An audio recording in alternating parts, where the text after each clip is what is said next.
এই কি হয়েছে? এভাবে খাবার নিয়ে ঝগড়া করছিস কেন তোরা? ভাই দেখো না, আমি কত কষ্ট করে খাবারের টাকা পেয়ে এই খাবারগুলো কিনেছি, কিন্তু তারা খেতে দিচ্ছে না। দাঁড়া তোরা, কেউ কোনো কথা বলবি না। ছেলেটা পকেট থেকে 1000 টাকার একটা বান্ডিল বের করে তাদের তিনজনকে মিল করে দেয়। পথ শিশুরা ছেলেটার কাছে এত টাকা দেখে অবাক অবাক হওয়ারই কথা।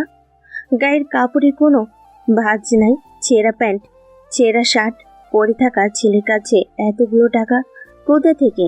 যা, আর কোনো ঝগড়া করবি না।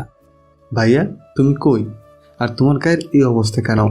ছেলেটা হেসে বলে, আমি নীল, আর আমার পরিচয় দিয়ে তোরা কি করবি? আমি এতিম, আমার কেউ নেই এই দুনিয়ায়। আমিও তোদের খাতার লিস্টেই, তোদেরও যেমন আমিও তেমন। তাহলে তোমার কাছে এত টাকা কেন? তুমি তো আমাদের মতো। ছেলেটা আবার হেসে বলে, আমি তোদের মতন, কিন্তু টাকায় আমার নেশা লাগে আছে। টাকা খুব ভালোবাসি। এই দুনিয়ার মানুষ টাকার পিছনে ঘুরেই দিন শেষ করে, আর টাকা আমার পিছু ঘুরে দিন শেষ করে। পথ শিশু ছেলেটার কথা কিছুই বুঝে না। বুঝবে কিভাবে? তাদের মতো হয়ে ছেলেটার কাছে এত টাকা, তাহলে তাদের কাছে কেন নাই এত টাকা? যে যার কাজে যা, আর ঝগড়া করবি না খাবার নিয়ে, মিলেমিশে খাবি। জি ভাই। নীল হেঁটে হেঁটে চলে যায় ছোট্ট একটা টিনের ঘরে, গিয়ে চৌকিতে বসে পড়ে। ছোট একটা ছবি হাতে নিয়ে বসে আছে চৌকিতে। মা জানো, তোমার ছেলে এই শহরের পাওয়ারফুল গ্যাংস্টার, তার অনেক টাকা। এখন তুমি চলে গেলে আমাকে একা রেখে, জানো মা, প্রতি রাতে তোমার কথা মনে পড়ে যায় সেই ছোটবেলার কিছু স্মৃতি, মনে পড়ে যায় সেই অমানুষের কথা। তোমার কষ্টের প্রতিশোধ নিয়েছি আমি মা। নীল চোখের পানি মুছে পকেট থেকে ফোন বের করে কাকে যেন কল দেয়। ভাই বলো। ফারদিন, কই তুই? ভাই আমি তো শাপলা চত্বরে আছি। চলে আয় আমার প্রিয় বাসায়, সাথে আলমকে নিয়ে আসছিস। ওকে ভাই। নীল কল কেটে চৌকিতে গা এলিয়ে দেয়। তার কোনো চিন্তা টেনশন নাই, আজ শুধু টাকার গন্ধ। টাকার গন্ধ তার অল টাইম চাই। টাকা ছাড়া তার কিছু প্রয়োজন নেই। এমপি, মন্ত্রী, মিনিস্টার তার কাছে কিছুই না। একটু পরে আলম ফারদিন তার কাছে চলে আসে। এসে দেখে তাদের ভাই চোখ বন্ধ করে শুয়ে আছে। ডাক দেয় না, তারা দাঁড়িয়ে আছে, চোখ খুলে কথা বলবে। এর আগে কথা বলার সাহস তাদের নাই। 32 মিনিট পর ফারদিন আর আলম দাঁড়িয়ে থাকে। 32 মিনিট পরে নীল চোখ খুলে দেখে ফারদিন আলম দাঁড়িয়ে আছে। শোয়া থেকে উঠে বিছানায় বসে বলে, আবিরের খোঁজ পেয়েছি। না ভাই, আমরা খোঁজ লাগিয়েছি না, ওকে আমার সামনে নিয়ে আসবি রাত 12টার আগে। ওকে আমার চাই চাই চাই।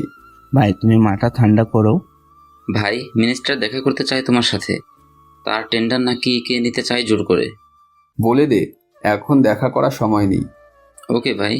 ফারদিন আলম চলে যায়। সময় রাত 10:09। নীল সিগারেটের জন্য পকেটে হাত দেয়। সিগারেটের প্যাকেট আছে, সিগারেট শেষ। নীল সিগারেটের জন্য রাস্তায় বের হয়। রাস্তা দিয়ে হাঁটা ধরে। একটু দূরে যেতেই হঠাৎ একটা গাড়ি এসে নীলের জামা কাপড় কাদা মাখিয়ে দেয়। এমনিতেই কাপড়ে ময়লা লেগে আছে, আবার কাদা দিয়ে ভরিয়ে দিয়েছে। নীলের মাথায় রাগ চড়ে যায়, পিছনে হাত দেয় পিস্তলের জন্য। হঠাৎ গাড়ি থেকে একটা মেয়ে নেমে সামনে এসে বলে, সরি, আমি খেয়াল করি নাই। নীল এক ধ্যানে মেয়েটার দিকে তাকিয়ে আছে। রাতের বেলায়ও মেয়েটার মুখটা পুরো ভেসে উঠছে। এই যে শুনতে পাচ্ছেন কি বলছি? হ্যাঁ শুনেছি। আর আপনি একটা মেয়ে মানুষ হয়ে এত রাত করে বাহিরে কেন? কাজিনের জন্মদিনে গিয়ে লেট হয়ে গেছে। থাকেন কোথায় আপনি? আগে তো দেখি নাই এই এলাকায়। আমি নতুন এই এলাকায়, সামনেই থাকি, আর আমার খালার বাসাও এখানেই। ও, আমি নীলাদ্রি, আপনি? আমি নীল। অবশ্য আরেকটা নাম আছে, সেটা না বলাই ভালো হবে। আরে, আমাদের নামের মাঝেও মিল আছে। থাকতেই পারে, স্বাভাবিক ব্যাপার। ওকে, ভালো থাকবেন। আমি যাই, লেট হয়ে যাচ্ছে। নীলাদ্রি চলে যায়। নীল সেখানেই দাঁড়িয়ে থাকে। নামটা যেমন সুন্দর, মুখটাও তেমন সুন্দর। নীল সিগারেট নিয়ে বাসে ঢুকতেই তার ফোনে কল আসে। কল রিসিভ করতে ও পাশ থেকে বলে, ভাই আবিরকে খুঁজে পেয়েছি। নিয়ে আয় আমার বাংলোতে। ওকে ভাইয়া। নীল বের হয় তার বাংলোতে যাবে। সেই বাংলোতে তার শুধু একটা বড় রুম আছে, দুদিকে দুইটা জানালা, পেছন দিকে একটা দরজা আছে, সেখান দিয়ে ঢুকতে হয় সেই বাংলোতে। একটু পরে সেখানে চলে আসে। সামনে চেয়ারে বাঁধা আবির। ফারদিন নীলকে বসার জন্য চেয়ার আবিরের সামনে দেয়। নীল সেই চেয়ারে বসে বলে, কিরে, তুই তো খুব চালু মাল রে, এত টাকা নিয়ে ঘুরিস, তোর তো বুকের পাটা আছে রে। দেখ তুফান, আমাকে ছেড়ে দে। আমার শরীরে একটু আসর লাগলে তোর জীবন শেষ করে দিবে আমার ভাই, বলে দিলাম। কি বলিস তুই? এই শহরে তুফানকে মারার মানুষ এখনো পয়দা হয় নাই। পাওয়ার যার এই শহর তার। ছোটবেলায় একজনকে কথা দিয়েছিলাম, এই শহরের সবচেয়ে পাওয়ারফুল গ্যাংস্টার হব, টাকার উপর ঘুমাবো, সেটাই হয়েছি। তার কথা আমি লিখেছি। তোর কোন বাপ কি করবে রে এই তুফানকে? তুই খুব বড় ভুলের মুখে যাচ্ছিস রে তুফান। রাখ তোর বালের পেছর। ক্রেডিট কার্ডটা কই বল? আমি মরে গেলেও বলবো না। আমি সবকিছুই পারি ফারদিন, ওকে চেক কর। জি ভাইয়া। ফারদিন আবিরকে চেক করে কিন্তু ক্রেডিট কার্ড পায় না। ভাইয়া পাচ্ছি না। নীল জোরে হেসে দেয়। এই হাসি দেখে আবিরের গলা শুকিয়ে যায়। তুফান বলে, গেম ঠান্ডা মাথায় খেলতে হয়, বুঝলি তোরা? দেখ আমি বের করি ক্রেডিট কার্ডটা। তুফান আবিরের পায়ের নিচে জুতার গুলি করে। তার পায়ের আঙ্গুল থেতলে যায়। নীল তার হাতে জুতার নিচের অংশটা হাতে নিয়ে বলে, ফারদিন, এটা ক্রেডিট কার্ড। কিন্তু ভাই এটা তো জুতার নিচের অংশ, এখানে ক্রেডিট কার্ড আর থাকবে কি করে? ভিতরে আঙ্গুল ঢুকিয়ে দেখ, প্লাস্টিকের ছাপ লাগানো মেশিন আছে। ফারদিন টাইগার সত্যি ক্রেডিট কার্ড। তুফান মুচকি হেসে বলে, আমি কে তোরা জানিস? তোরা হয়তো এটাও জানিস আমি ঠান্ডা মাথায় গেম খেলতে পছন্দ করি। জি ভাইয়া। দেখ তুফান, এই টাকা নিয়ে তুই তোর মৃত্যু ডেকে আনিস না। আমার ভাই ডেভিড জানতে পারলে তুই আর এই শহরে জ্যান্ত থাকবি না, বলে দিলাম। কি বললি? তোর ভাই ডেভিড মারবে? হাসি পেল রে। যা, তোর কাছ থেকে শুধু টাকাই নিলাম না, সাথে তোর জীবনটাও নিয়ে নিলাম। এই বলেই তুফান আবিরের কপাল বরাবর গুলি চালিয়ে দেয়। আবিরের লাশটা চেয়ার সহ মাটিতে পড়ে যায়। তুফান মন খুলে হাসে। তুফান বলে, চল আমার রাজপ্রসাদে। জি ভাইয়া চলো। তুফান ফারদিন আলম চলে যায় নীলের রাজপ্রাসাদে। সেটা রাজপ্রাসাদ বলে ভুল হবে। ধরে নিতে পারা যায় সেই বাড়িটা পুরোটাই তুফানের ফিঙ্গারপ্রিন্টের সিস্টেম করা। তুফান সেই বাড়িতে পা রাখলেই বাড়িটাও বুঝে যায় তার বস আসছে। সেদিন অনেক রাত পরে ঘুমায় তারা তিনজন। সকাল 6টা। বস, আবির ভাই খুন হয়েছে। এই কথা শুনে লোকটার হাত থেকে ফোনটা মাটিতে পড়ে যায়। বস, আপনি শুনতে পাচ্ছেন? বস, বস। আর কিছুর উত্তর পায় না ওপাশ থেকে। আবিরের লাশের কথা শুনে তার ভাই হতভম্ব হয়ে পড়ে। কে খুন করেছে তার ভাইকে? সেই লোকটা জুড়ে কেঁদে দেয়। কে মেরেছে আমার আদরের ভাইকে? কার এত বড় সাহস ডেভিডের ভাইকে মারার? আচ্ছা তুই বের কর আমার ভাইকে কে মেরেছে। আমি তার মুন্ডুটা চাই। যদি না পাই তোদের সব কয়টাকে মৃত্যুর ঘটাবো হবে। আমাদের ভালো করে খোঁজ দিতে হবে। তার আগে একটা কথা কিছুতেই ভাবতে পারছি না, কার এত বড় সাহস? বস, আমার মনে হয় যে আবির ভাইকে মেরেছে সে সাধারণ কেউ না। আমি কিছু শুনতে চাই না, আমি আমার ভাইয়ের খুনিকে চাই। কার এত বড় সাহস আমার ভাইকে মেরেছে? তার রক্ত দিয়ে আমি গোসল করতে চাই। বস, আপনি মাথা ঠান্ডা করেন, আমরা যে করেই হোক তাকে খোঁজে বের করবই। সেদিন ডেভিড তার ভাইকে দাফন করে কবরের মাটি ছুঁয়ে কসম করে তার ভাইয়ের খুনে প্রতিশোধ সে নিবে। অন্যদিকে নিয়ে ঘুম থেকে উঠে ফ্রেশ হয়ে নিচে নেমে আসে। সোফায় বসে গল্প করছে ফারদিন আর আলম। নীলকে দেখে দাঁড়িয়ে যায় তারা দুজন। নীল বলে, কিরে, তোরা খেয়েছিস? না ভাইয়া, তোমাকে ছাড়া খাবো তুমি ভাবলে কিভাবে বলো তো? হয়েছে, আয় এখন খাবো। তারা খেয়ে সোফায় বসে গল্প করে। একটু পরে ফারদিন আলম চলে যায়। নীল রুমে চলে যায়। রুমে যেতেই তার ফোনে একটা SMS আসে। তা ওপেন করে দেখে। নীল পুরাই অবাক। কালকে রাতে কিছু ছবি আবিরকে মারার সময় কেউ তুলেছে। নিচে ছোট্ট করে লেখা, ওয়েলকাম ঠান্ডা মাথার গেমার মিস্টার তুফান ওরফে নীল। নীল ভয় পায়, তার গোপন নাম জানে কিভাবে। নীল তাড়াতাড়ি করে সেই নম্বরে কল দেয়। অবাক হয় নাম্বারটা বন্ধ পেয়ে। কে আমার সাথে এমনটা করতে পারে? নীলকে অনেক ভাবাচ্ছে। এই বিষয়টা নীল ভেবে পাচ্ছে না। আমার বাংলো খুঁজতো কেউ জানে না, তাহলে কি আমার সেখানে গিয়ে ছবি তুলতে পারে? ধুর, আর ভাবতে পারছি না। যে করে হোক বের করতে হবে সে কে হতে পারে?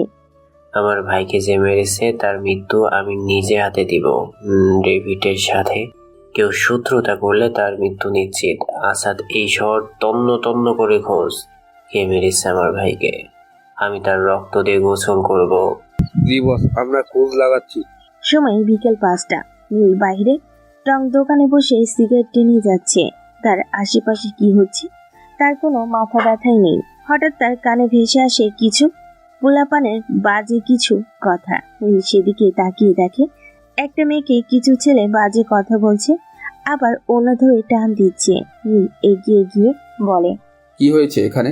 আর তোরা মেয়েটাকে এসব বলছিস কেন? আমার শহরে এসব করিস, আবার আমাকে বলছিস? কেন বলতে হবে? না গেলে কি করবি? নীল একটা ছেলের কলার টেনে ধরে কানে কানে বলে, এই পাওয়ারফুল গ্যাংস্টার তুফানকে মাটিতে পুঁতে ফেলবি? ছেলেটা চোখ বড় করে তাকায় তার দিকে। হুমড়ি খেয়ে পড়ে নীলের গায়ে। যা। ছেলেগুলো দৌড়ে পালিয়ে যায়। নীল মুচকি হেসে সেখান থেকে এসে আবার টং দোকানে বসে আর একটা সিগারেট জ্বালায়। রাত 10টা। ডেভিড বসে আছে সোফায়, সাথে আসাদ দাঁড়িয়ে আছে। ডেভিড বলে, আমার শহরে কি আছে যে আমার ভাইকে মারতে পারে? আমি তাকে দেখতে চাই। তার কলিজাটা আমি আমার নিজের হাতে টেনে বের করবো।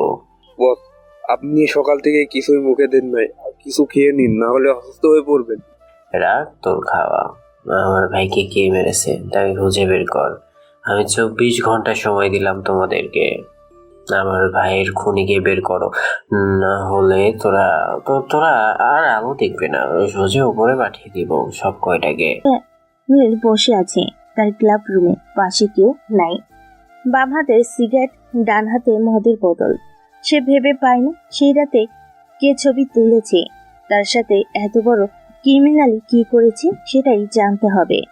এসব ভাবতে ভাবতেই হঠাৎ নীলের ফোনটা বেজে ওঠে। নাম্বার না দেখেই কল রিসিভ করতে ওপাশ থেকে অচেনা মেয়ে কণ্ঠে বলে, কি মিস্টার তুফান ওরফে নীল, খুব চিন্তা হচ্ছে নাকি? এত ভেবে কি হবে? কে তুই? কেন এমন করছিস? কথা শুনে মনে হচ্ছে আমার বিষয়ে সবই জানিস। এটাও জানিস যে পাওয়ারফুল গ্যাংস্টার তুফান কি কি করতে পারে? সবটাই জানি মিস্টার তুফান, এটাও জানি নিজের বাবাকে নিজেই গলা টিপে মেরেছ। সবটাই জানিস বুঝলাম, কিন্তু তুই কে? আমার সাথে তোর কিসের শত্রুতা? পিছু কেন নিয়েছিস আমার? পারলে সামনে এসে কথা বল, দেখি তুই কত বড় গেমার হয়েছিস। সেটা রহস্য থেকে যাক না, এত তারা কিসের মিস্টার তুফান? নীল মুচকি হেসে বলে, ওকে। অচেনা মেয়েটা কল কেটে দেয়। নীল ভাবতে পারছে না এই মেয়েটা কে হতে পারে। মিলি হবে? না, সে হবে কিভাবে? তাকে তো আমি নিজের হাতে মেরেছি। মরা মানুষ এসব করবে কিভাবে? উফ, আর ভাবতে পারছি না। যা করতে হবে ঠান্ডা মাথায় করতে হবে। আমার সাথে গেম খেলে যাচ্ছে। হ্যাঁ ভাই বলেন। তোকে একটা নাম্বার পাঠিয়ে দিচ্ছি, চেক করে দেখে নে নাম্বারটা কই আছে। ওকে ভাই, পাঠিয়ে দিন। আমি রাত 11টায় জানিয়ে দিব আপনাকে। নীল ফোন কেটে দেয়। মুচকি সেই ঘুমের রাজ্যে পা বাড়ায় নীল। যার বাবা নাই সেই বুঝে বাবার জায়গাটা কতটা দামি একটা জায়গা। আর যার বাবাকে খুন করা হয় সে তো সেই খুনিকে মারার অনেক চেষ্টা চালিয়ে যাবে। তোর কাছে তোর মা সব, তেমন আমার বাবা মা আমার কাছে সব। সেই ছবিগুলো তোকে কোথায় নিয়ে যাবে তুই ভাবতেও পারবি না তুফান। আমি আমার বাবার খুনের প্রতিশোধ নিয়েই ছাড়বো। অপেক্ষা কর তুই। গেম তুই একাই খেলতে পারিস, আমি পারি না? আমিও পারি রে গেম খেলতে। সকালবেলা নীল ঘুম থেকে উঠে ফোনের শব্দে ঘুম চোখে কল রিসিভ করতে ও পাশ থেকে বলে, ভাইয়া, ডেভিড আমাকে পাগলের মতো খুঁজছে। নীল ডেভিডের কথা শুনে বিছানায় উঠে বসে, বলে, ফোন রাখ। নীল ঘুমো চোখেই হেসে দেয়। যাক, সকালটা হাসি দিয়ে শুরু করা যাক। নীল আবারও হেসে ওঠে। নীল ফ্রেশ হয়ে দেওয়াল ঘড়ির দিকে চেয়ে দেখে সময় 11:04। ফ্রেশ হয়ে খাবারের টেবিলে গিয়ে দেখে খাবার রেডি। নীল খেয়ে আবার রুমে যেতেই আবার তার ফোনটা বেজে ওঠে। এবার নাম্বার থেকে হালকা মুচকি হেসে রিসিভ করে। তুফান, তুমি একটু বেশিই করে ফেলেছ। ডেভিডের ভাইকে মেরেছ। ডেভিড কিন্তু সাধারণ মানুষ না, মনে রেখো। এই তুফানের সাথে পাঙ্গা নেওয়ার মানুষ এখনো জন্ম হয় নাই এই পৃথিবীতে। মিস্টার, তুই হয়তো জানিস সেই তুফান কি কি করতে পারে। আমি জানি, কিন্তু আন্ডারওয়ার্ল্ডের থেকে চাপ আসছে আমার ওপরে। তুমি বলে দিলে তারা চুপ হয়ে যাবে। ওকে, এই তুই ফোন রাখ। ওকে ভাই। মিনিস্টার কল কেটে দেয়। নীল কল দেয় আন্ডারওয়ার্ল্ডের শাওনের কাছে। ওয়ালাইকুম আসসালাম। তার খেল খতম করে দিই। সে বেশি পকপক করলে আমার মাথা গরম হয়ে যাবে বলে দিলাম। আমি জানি না, আর আমি ডেভিডকে দেখেছি। তোরা চুপ করে আন্ডারওয়ার্ল্ডে বসে থাক। নীল কল কেটে দেয়। ভাবনার জগতে পা বাড়ায়। সে এটা কেন করবে? ছবিগুলো ডেভিডের কাছে পাঠিয়েছে কেন? ডেভিডের সাথে তার কিসের সম্পর্ক? কিছু ভেবে পাচ্ছিল না। সে কি করতে যাচ্ছে? শালি, তোকে পেলে সোজা উপরে পাঠিয়ে দিব। বিকেল 5টা। তুফান, তুই আমার ভাইকে মেরেছিস, তুই বাঁচতে পারবি না। তোর কলিজাটা আমি বের করে কুকুর দেখাইয়ে দিব। আসাদ, জি বস। আশরাফুলকে বাংলাদেশে আসতে বল, আমি তুফানের লাশ দেখতে চাই। জি বস। নীল তার বাইকে বসে আছে, সিগারেট টেনে যাচ্ছে একটার পর একটা। ভাইয়া কি হয়েছে? তোমাকে চিন্তিত মনে হচ্ছে। ডেভিড বেশি বাড়াবাড়ি করলে তাকে একবারে শেষ করে দিব। এই না, এত তারা কিসে? আগে খেলতে দে 1+2 গেমটা। বুঝলাম না ভাইয়া। পরে সব বুঝতে পারবি। হঠাৎ নীলের ফোন বেজে ওঠে। নাম্বার দেখে নীল তাড়াতাড়ি করে রিসিভ করে। ওয়েলকাম মিস্টার তুফান। চিন্তিত নাকি? ডেভিড চিন্তা দিয়েছে নাকি? তুই কে বলতো? কেন এমন করছিস আমার সাথে? নিজের জীবনটার কথা ভাবতে পারছিস না? কেন এই ছবিগুলো ডেভিডের কাছে পাঠিয়েছিস? আমার জীবনের কথা ভেবে কি করব? তুই তোর জীবনের কথা ভাব। দেখ কি করি। গেম স্টার্ট হয়েছে মাত্র, খেলা জমবে রে। আর ছবির কথা বলছিস, এটা রহস্যের খাতায় লিখে রাখ। নীল মুচকি হেসে বলে, ওকে, লিখে রাখলাম। আর কি বললি? তুই খেলবি আমার সাথে গেম? হাসি পেল রে। তুই লিস্ট হয়ে গেলি রে। এই দুনিয়ায় যেই কোনো জায়গায় থাকলেও তোকে খুঁজে বের করব আমি। চেষ্টা চালিয়ে যা। Good bye. মেয়েটা কল কেটে দেয়। নীল এবার একটু চিন্তায় পড়ে যায়। মেয়েটা কি করতে চাচ্ছে? সবচেয়ে বড় কথা, আমার সাথে তার কিসের শত্রুতা সেটাই খুঁজে পাচ্ছি না। ভাই কি হয়েছে? কে কল দিয়েছে? তোরা বাসায় চলে যা, আমি ক্লাবে যাব। আর সময় হলে সব জানতে পারবি। ওকে ভাইয়া।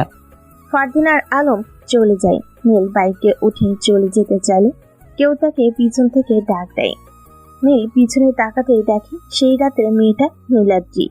নীল বাইক থেকে আবার পা নামিয়ে বসে। মেয়েটা কাছে এসে বলে, কেমন আছেন? ভালো, আপনি? ভালো, কিন্তু আপনাকে দেখে মনে হচ্ছে চিন্তিত।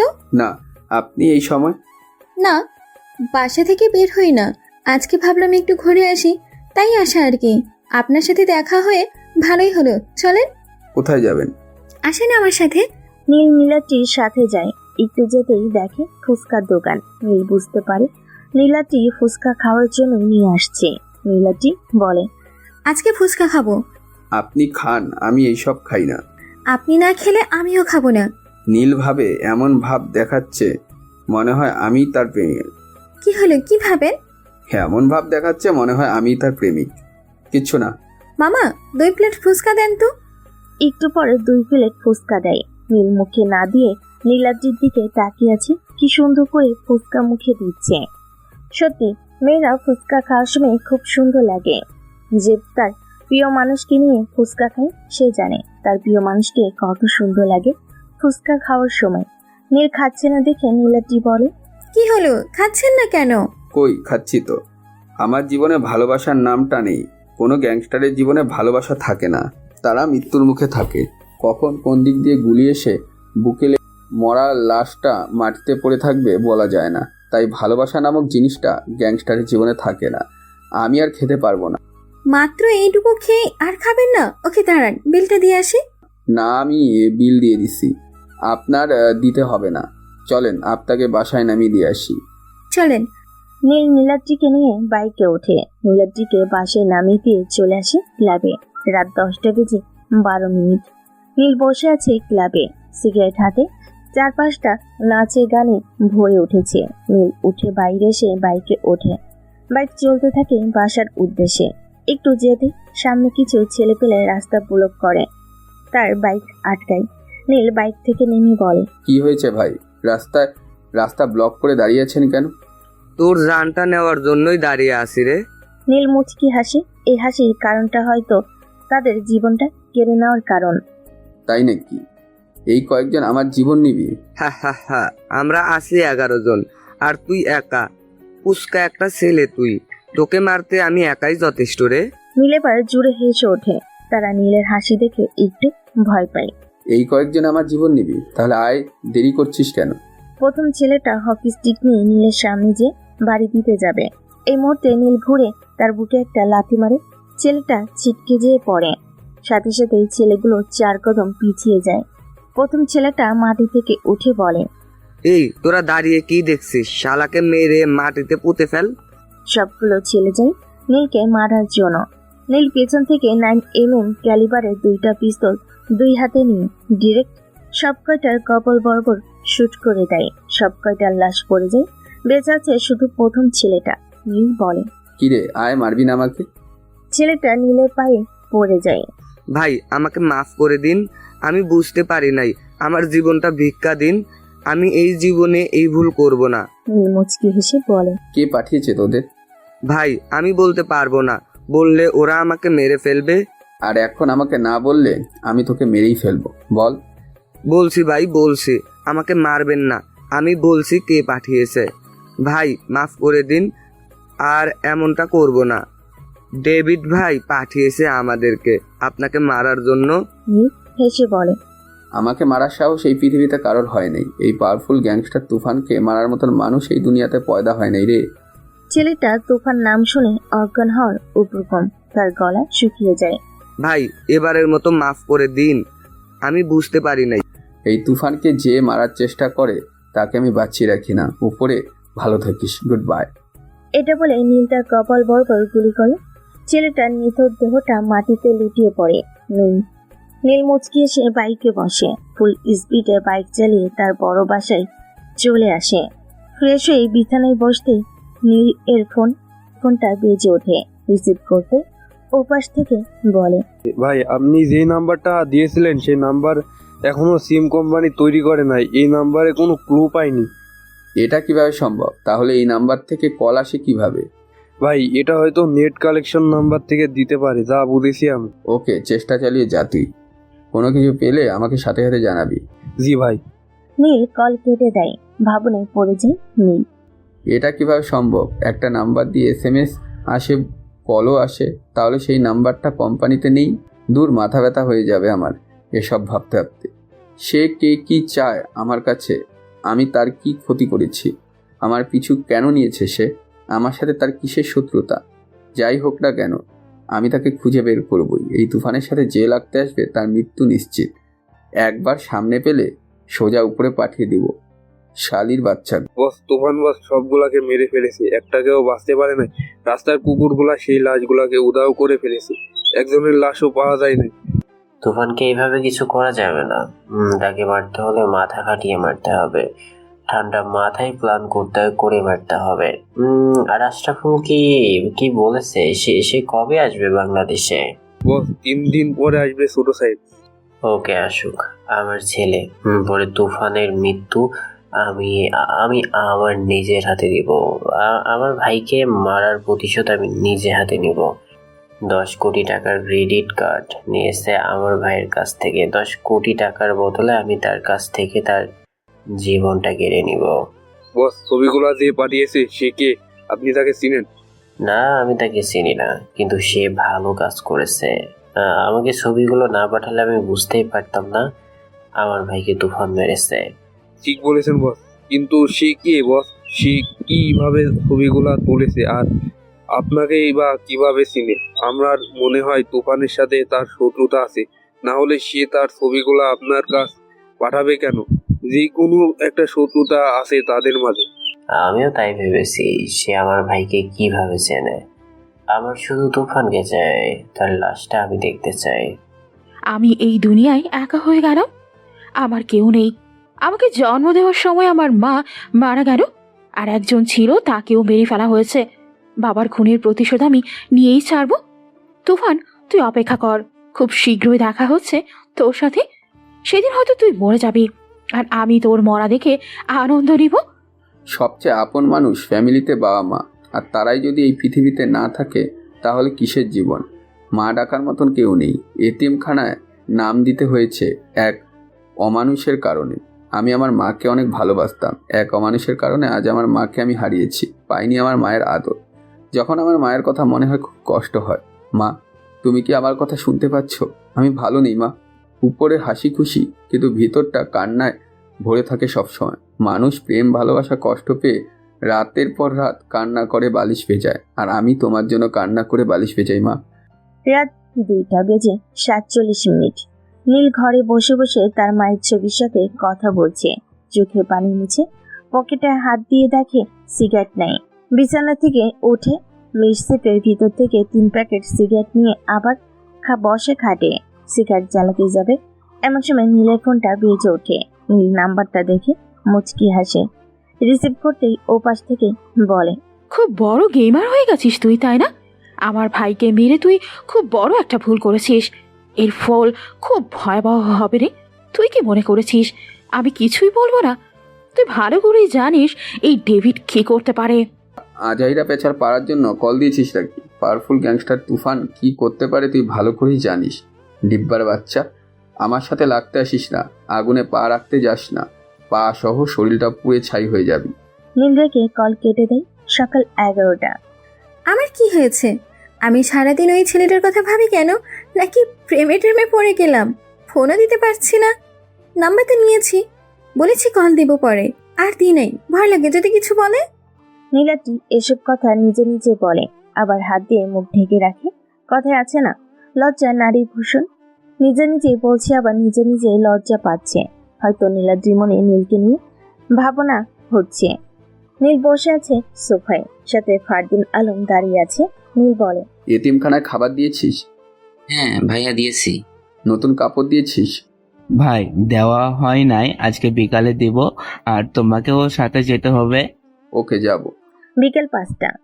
নীল ফারদিন আলম এতিমখানায় যায়। বাচ্চাদেরকে নতুন কাপড় দিয়ে চলে আসার সময় নীলাদ্রির সাথে দেখা। নীলাদ্রি বলে, কেমন আছেন? জি ভালো, আপনি? ভালো। এখানে কেন? এতিমখানার বাচ্চাদেরকে নতুন কাপড় দিয়েছি। এটা আমার এতিমখানা। মা মরে যাওয়ার পর এই এতিমখানাটাই দিয়েছি। অনেক ভালো। এরা দুজনকে? আমার ভাই। এই তোরা চলে যা, আমি পরে আসছি। ওকে ভাইয়া। ফারদিন আলম চলে যায়।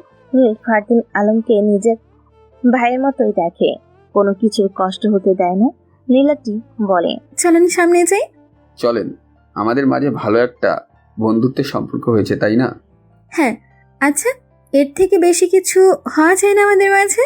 বুঝলাম না, কিছু বললেন? না, কিছু বলি নাই। সেদিন তারা অনেক ঘোরাঘুরি করে। নীলাদ্রিকে বাসায় দিয়ে নিয়ে রাস্তা দিয়ে হাঁটতে থাকে। সময় তখন রাত 9টা। নীলের এক হাতে সিগারেট, একটু পর পর সিগারেট টান দিচ্ছে। ল্যাম্পপোস্টের আলোতে পুরো রাস্তাটা আলোকিত হয়ে গেছে। নিরিবিলি রাস্তা। এই শহরটা অন্যরকম। সন্ধ্যার পরেই যে যার ঘরে বসে থাকে, ভুলেও বাহিরে বের হয় না। আছে ছিনতাইকারী, আছে চোর, আছে ডাকাত, আছে সন্ত্রাসী। এই শহরটা ভয়ে পরিণত হয়েছে। যার পাওয়ার বেশি সেই এই শহরের রাজা। নিচু হয়ে হোটেলের মানুষের ঘাড়ে চাপা দিয়ে আরও নিচু করে দেয়। যত মাথা উঁচু করে চলে যায়, ততই ভালো মানুষ তেল মারলে তার লেভেলের উপরই উঠবই। নীল এসব কথা ভাবতে ভাবতে চলে আসে চত্বরের পাশে। চত্বরের পাশে আসতেই 4জন ছেলে তাকে আটকায়। নীল দেখে সবগুলো ছেলের হাতে চাকু, যাকে বলা হয় খুর। নীল মুচকি হাসে। ছেলেগুলো নীলের মুচকি হাসি দেখে অবাক হয়। নীল এবার জোরে হেসে দেয়। এই হাসি দেখে ছেলেগুলো ভয় পায়, তবুও তারা ছাড়ার পাত্র না। আমাকে কিছু করার আগে তোদের জীবনের কথাটা একবার চিন্তা করিস। আমার শহরে ছিনতাই করিস, একটাবার ভাবলিও না এটা কার শহর, এই শহরে রাজত্ব করে কে। নীল পিছনে হাত দিয়ে কোমরের 2 সাইড থেকে 2টা পিস্তল বের করে বলে। ছেলেগুলো বড় করে ঢুক গিলে চোখ বড় করে তাকায় নীলের দিকে। নীল বলে, নে ভাই, আমার কাছে এই 2টা জিনিস আছে, নিয়ে যা। কি রে, নে, নিয়ে চলে যা। তবু আমাকে মারিস না ভাই, নে, নিয়ে চলে যা। ছেলেগুলো নীলের পায়ে পড়ে যায়। এই তুফান কাউকে মাফ করে না। যেই তুফানের সাথে গলা উঁচু করে কথা বলে, মারার হুমকি দেয়, তাকে কখনোই এই তুফান বাঁচিয়ে রাখে না। তোরা বাঁচতে পারবি না। উপরে ভালো থাকিস, গুড বাই। বলে 4টা বুলেট 4জনের মাথায় ভরে দেয়। 4জনের লাশ পড়ে থাকে রাস্তায়। নীল শুনতে পাই একটু দূরে কুকুরের ডাক। ভালোই হলো, কুকুরের খাবারের জোগাড় হয়ে গেছে। নীল সেখান থেকে চলে আসে বাসায়। এসে বিছানায় গা এলিয়ে দেয়, সাথে সাথে ঘুমিয়ে পড়ে। রাত 2টা। নীলের ঘুম ভাঙে ফোনের শব্দে। ঘুমো ঘুমো চোখে ফোন রিসিভ করতে ওপাশ থেকে বলে, হাই তুফান, ঠান্ডা মাথার গেমার। কেন কল দিয়েছিস তুই? আর তুই কে? হ্যাঁ, মানুষের বাচ্চা হলে সামনে এসে কথা বল, দেখি তোর কত বড় বুকের পাটা। আরে এত অস্থির হচ্ছিস কেন? কিছু পতি হলে অপেক্ষা করতে হয়। অপেক্ষা কর, শীঘ্রই দেখা হবে। ডেভিডের সাথে তোর কিসের সম্পর্ক? ছবিগুলো কেন দিয়েছিস? এটা ছোট একটা গেম খেললাম তোর সাথে। নীলের ঠোঁটে মুচকি হাসি। নীল বলে, তাই নাকি? ছোট গেমও খেলতে পারিস তুই? এই তুফান সম্পর্কে তুই ভালো করেই জানিস কি করতে পারি আমি। তুই বাংলাদেশের যেই কোণে যেই জায়গায় থাকিস না কেন, তোকে আমি খুঁজে বের করব। আর যেদিন তোকে খুঁজে পাবো, মনে রাখিস সেদিনই তোর শেষ দিন। চেষ্টা চালিয়ে যা। গুড নাইট মিস্টার তুফান। মেয়েটা কল কেটে দেয়। নীল চিন্তায় পড়ে যায়, ডেভিডের সাথে এই মেয়েটার সম্পর্ক কি থাকতে পারে, আর ডেভিডই বা তাকে চিনে কি করে? ঘুমছাড়া মাথাটা আওলা হয়ে যাবে মনে হচ্ছে, ভেবে পাচ্ছে না কি হচ্ছে তার সাথে। সকাল 9টা। নীল বসে আছে মিনিস্টারের সামনে, পাশে দাঁড়িয়ে আছে ফারদিন আলম। আমাকে একটু হেল্প করেন তুফান ভাই। সিটি কলেজের ভিপি আমার টেন্ডারটা নিতে যাচ্ছে। এই টেন্ডার নিয়ে গেলে আমাকে পথে বসতে হবে ভাই। তোকে হেল্প করতে পারি, কারণ আমার বিপদের সময় তুই আমার পাশে ছিলি। যে আমার উপকার করে আমি তার উপকার করি। আলম, ওই বিপির বাচ্চাকে ঠিক করে দিবি। বেশি পাকনামি করলে উপরে পাঠিয়ে দিবি। ভাই কি বলে যে আপনাকে ধন্যবাদ দিব ভাই। দেখ মিনিস্টার, তুই হয়তো জানিস না, এই তুফান কারো কাছ থেকে ধন্যবাদ নেয় না, উল্টো ধন্যবাদ দেয়। জানি ভাই। আমি গেলাম। আর ফারদিন আলম, কাজ শেষ করে বাসায় চলে যাবি, আমি রাতে আসবো না। ওকে ভাইয়া। নীল মিনিস্টারের বাসা থেকে বের হয়ে চলে যায় ক্লাবে। মাথায় যতক্ষণ মদের নেশা থাকে, পুরনো স্মৃতি ভুলে থাকি। মানুষ ভালোবাসে ভালো কিছুকে, আর আমি ভালোবাসি মদকে, যেটা আমার অতীত ভুলে থাকায় সাহায্য করে। এইটা আমার বন্ধু, এটাই আমার ভালোবাসা। এই আমাকে কোথায় নিয়ে যাচ্ছিস তোরা? আর কে তোরা? দেখ, ছেড়ে দে বলছি।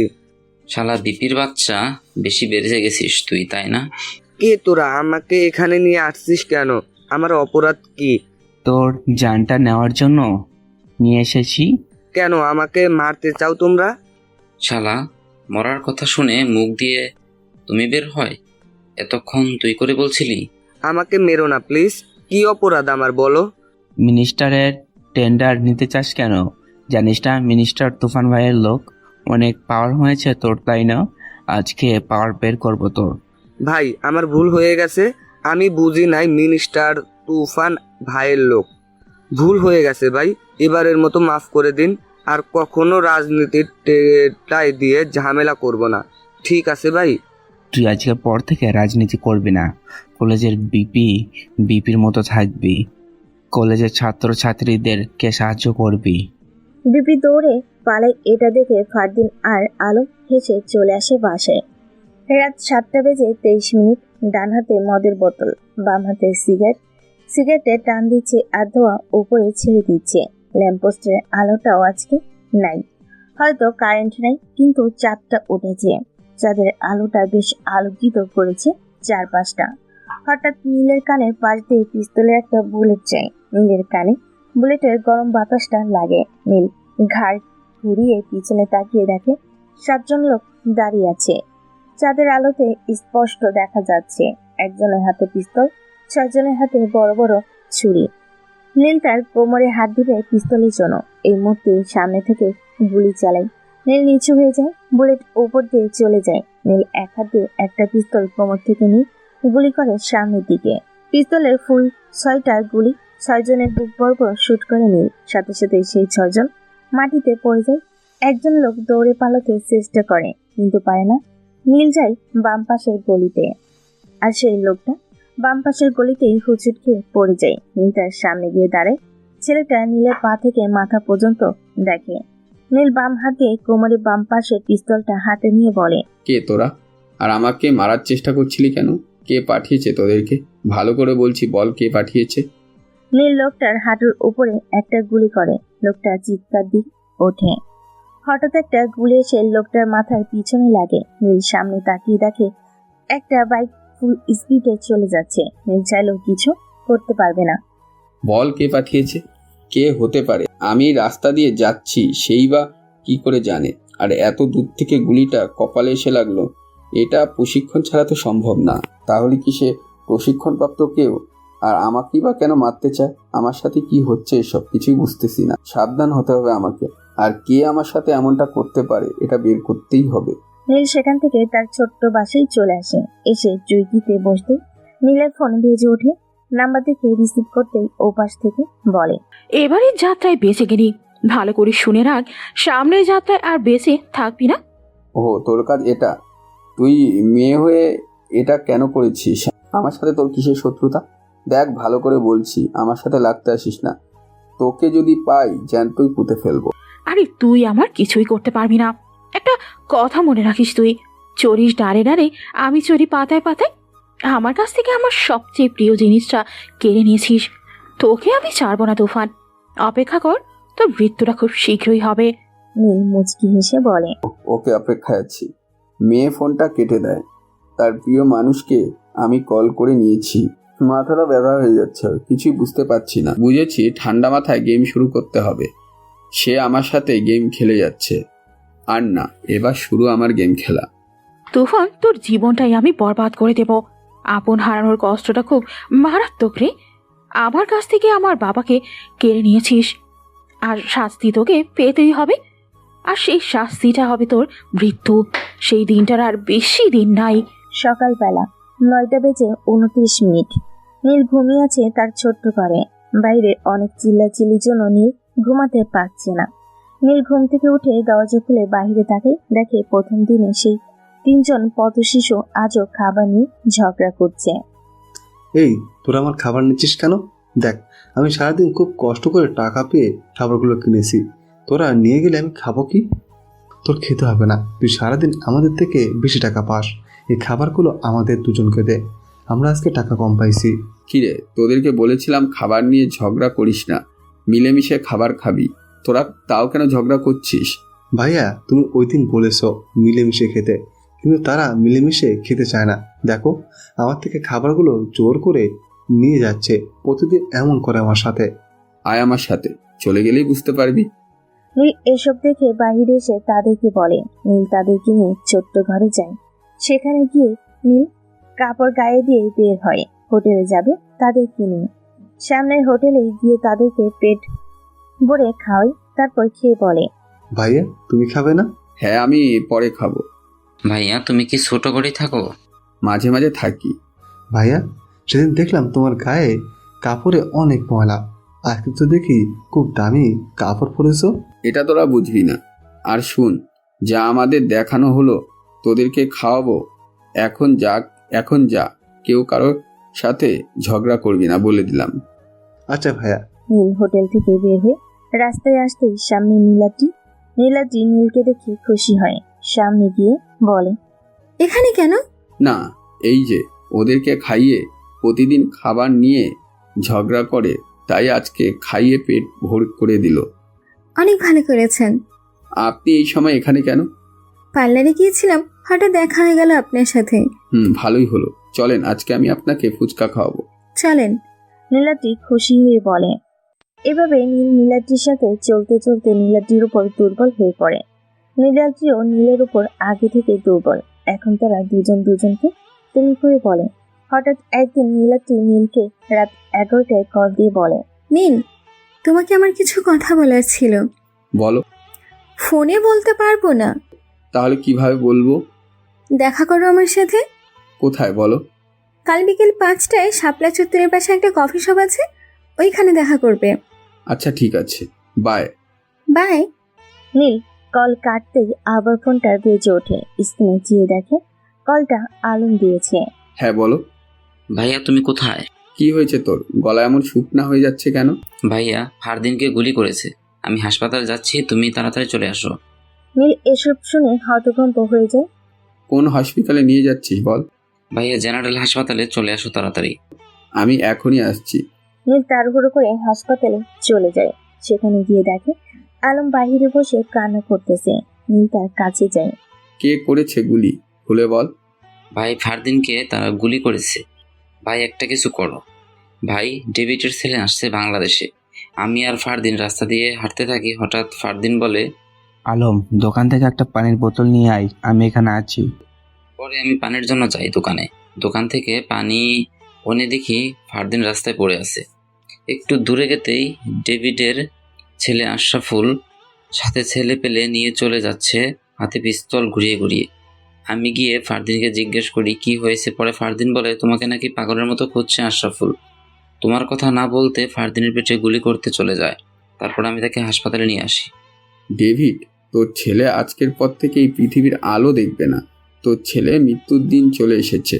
আমার ভাইকে গুলি করার কারণে তোর ছেলে জানটা আমি নিয়ে নেব। তোর ভাইকে উপরে পাঠিয়েছি, এখন তোর ছেলেকেও পাঠাবো। আলম, ডাক্তার কি বলছেন? ভাইয়া, অপারেশন হচ্ছে। তুই এই রাতে ফারদিনের সাথেই থাকবি, আর আমি যাই কাজটা শেষ করে আসি, কেমন? ভাইয়া, কুত্তার বাচ্চা যেন বাঁচতে না পারে, তার কপাল বরাবর গুলি করবা। আমার ভাইকে যে মারার চেষ্টা করবে তার মৃত্যু নিশ্চিত। নীল হাসপাতাল থেকে বের হয়ে বাসায় চলে যায়।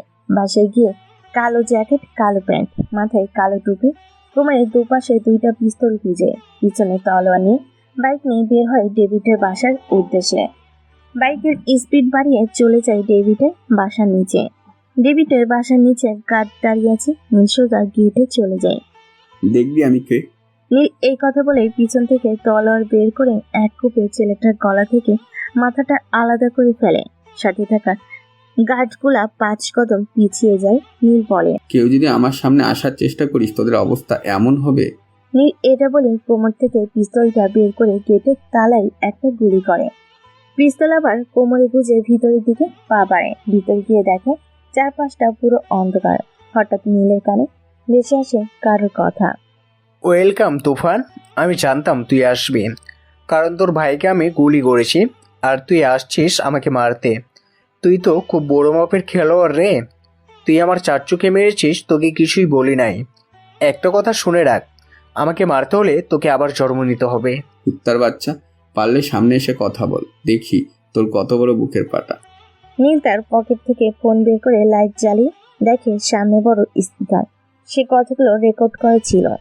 নীল জোরে হেসে দেয়। নীল স্পিকারের সামনে গিয়ে রেকর্ডে চাপ দিয়ে আবার রেকর্ড করে দিয়ে যায়। এই রেকর্ড করে অটো সেট করে নীল বাসা থেকে বের হয়ে চলে যায়। বাইকে বসে ফুল স্পিডে চলে যায় হাসপাতালে। হাসপাতালে গিয়ে ফারদিনের রুমে গিয়ে দেখে আলম তার মাথায় হাত বুলিয়ে দিচ্ছে। ফারদিন কিটকিট করে চেয়ে দেখে নীল এসেছে। ভাইয়া, তুমি এসেছো, আমার পাশে বসো। নীল গিয়ে ফারদিনের পাশে বসে। মায়ের পেটের ভাইদের থেকেও বেশি আদর করে ফারদিন ও আলমকে। এই দুনিয়ায় এমন কিছু মানুষ আছে যারা শুধু নিজেরটাই বোঝে, পরেরটা কিভাবে মেরে খাবে সেই ধান্দায় বসে থাকে। এই দুনিয়ায় সবাই খারাপ, কেউ গোপনে আবার কেউ প্রকাশে। হালাল কিছু করতে জানে না। বেহালাল জিনিসটা মানুষের চোখে পড়ে বেশি। কেউ নারীর নেশা, আবার কেউ টাকার নেশা। এই দুনিয়ায় টাকার নেশা সবচেয়ে বেশি। বেহালাল টাকার দিকে সবাই চেয়ে থাকে, হালাল টাকার দিকে তাকাতেই চায় না, কারণ হালাল টাকাটা তো কাজ করে নিতে হয়। সকাল 10টা। ফারদিন ঘুমিয়ে আছে, সাথে আলম বসে আছে নিচের চেয়ারে। নীল ডক্টরের সাথে কথা বলে। ডাক্তার, আমার ভাইকে বাসায় নিয়ে যেতে চাই। দেখেন, এই অবস্থায় বাসায় নেওয়াটা ঠিক হবে না, 3 দিন পরে নিয়ে যান। না, এখানে প্রবলেম হতে পারে। আজকেই বাসায় নিয়ে যেতে চাই, আর যা লাগে সব দিয়ে দিব, সাথে লোকও দিয়ে দিব। বাসায় ট্রিটমেন্ট হবে আমার ভাই। ঠিক আছে, আপনি আমার সাথে আসেন। নীল ডক্টরের সাথে যায়, কিছু ওষুধ লিখে দেয়। সেই ওষুধ নিয়ে ফারদিনের কেবিনে যায়। একটু পরে ফারদিনকে নিয়ে বাসায় নিয়ে যায়। বিকেল 5টা। কফি শপে বসে আছে নীল আর নীলাদ্রি। নীলাদ্রি কিছু বলে না, নীলও কিছু বলে না। ওয়েটার এসে বলে, স্যার কি দেব? নীলাদ্রি কি খাবে? তেমন কিছু না, 1 কাপ কফি হলেই হবে। ওকে, এই 2 কাপ কফি। জি স্যার। ওয়েটার চলে যায়। নীলাদ্রি নীলের দিকে আর চোখে তাকায়। তা নীল বুঝতে পারে। একটু পরে ওয়েটার কফি নিয়ে আসে। এখন বলো কেন রেখেছো? দেখো নীল, আমি সোজা কথা বলতে পছন্দ করি। কথা হচ্ছে, আমি যেদিন তোমাকে প্রথম দেখি সেদিনই তোমাকে আমার ভালো লাগে। আমি তোমাকে ভালোবাসি নীল, প্লিজ ফিরিয়ে দিও না।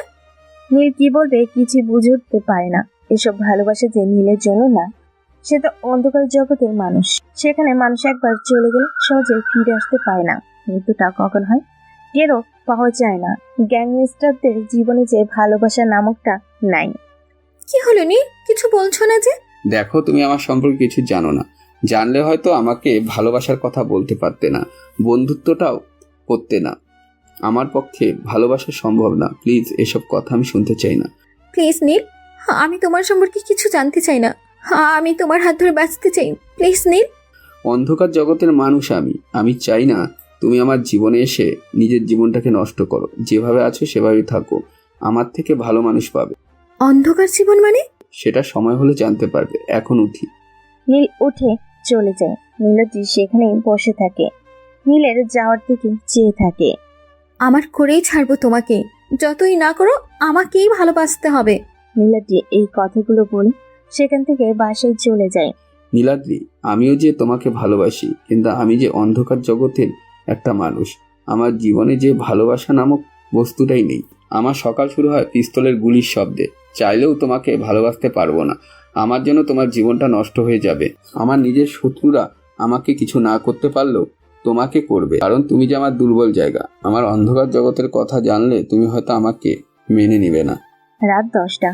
ফারদিনকে দেখতে মিনিস্টার আসছে, সাথে আরো অনেক মানুষ। নীল বসে আছে ফারদিনের পাশে। মিনিস্টার বল, ভাই এটা কে করেছে? কার এত বড় সাহস ভাই?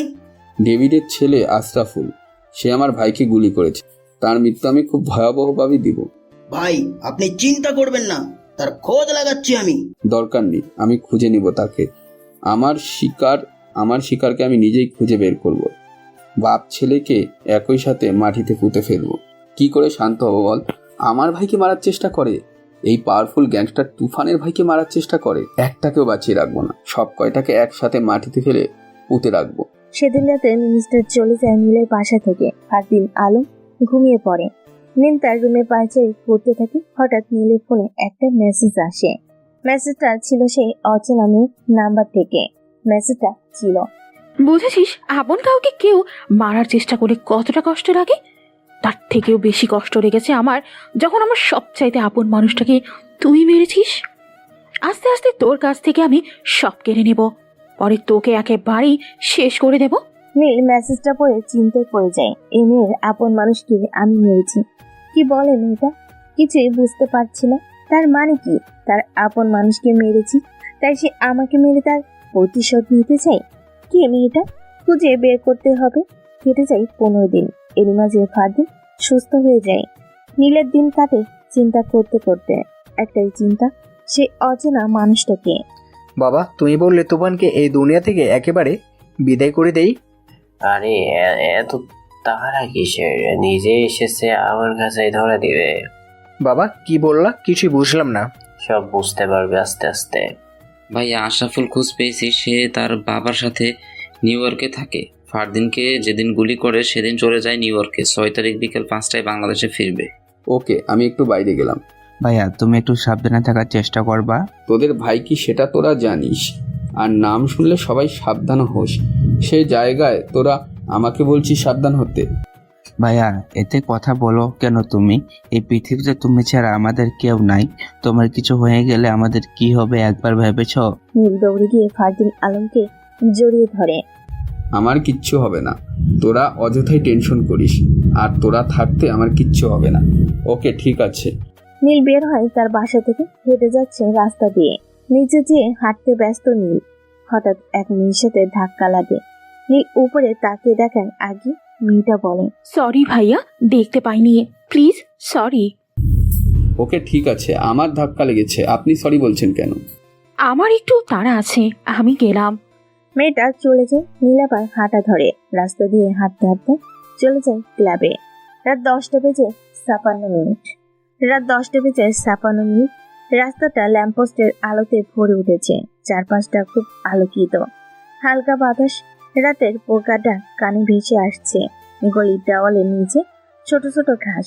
সে ঘাসের উপরে নিচে জোনাকি পোকা আলো করে দিচ্ছে।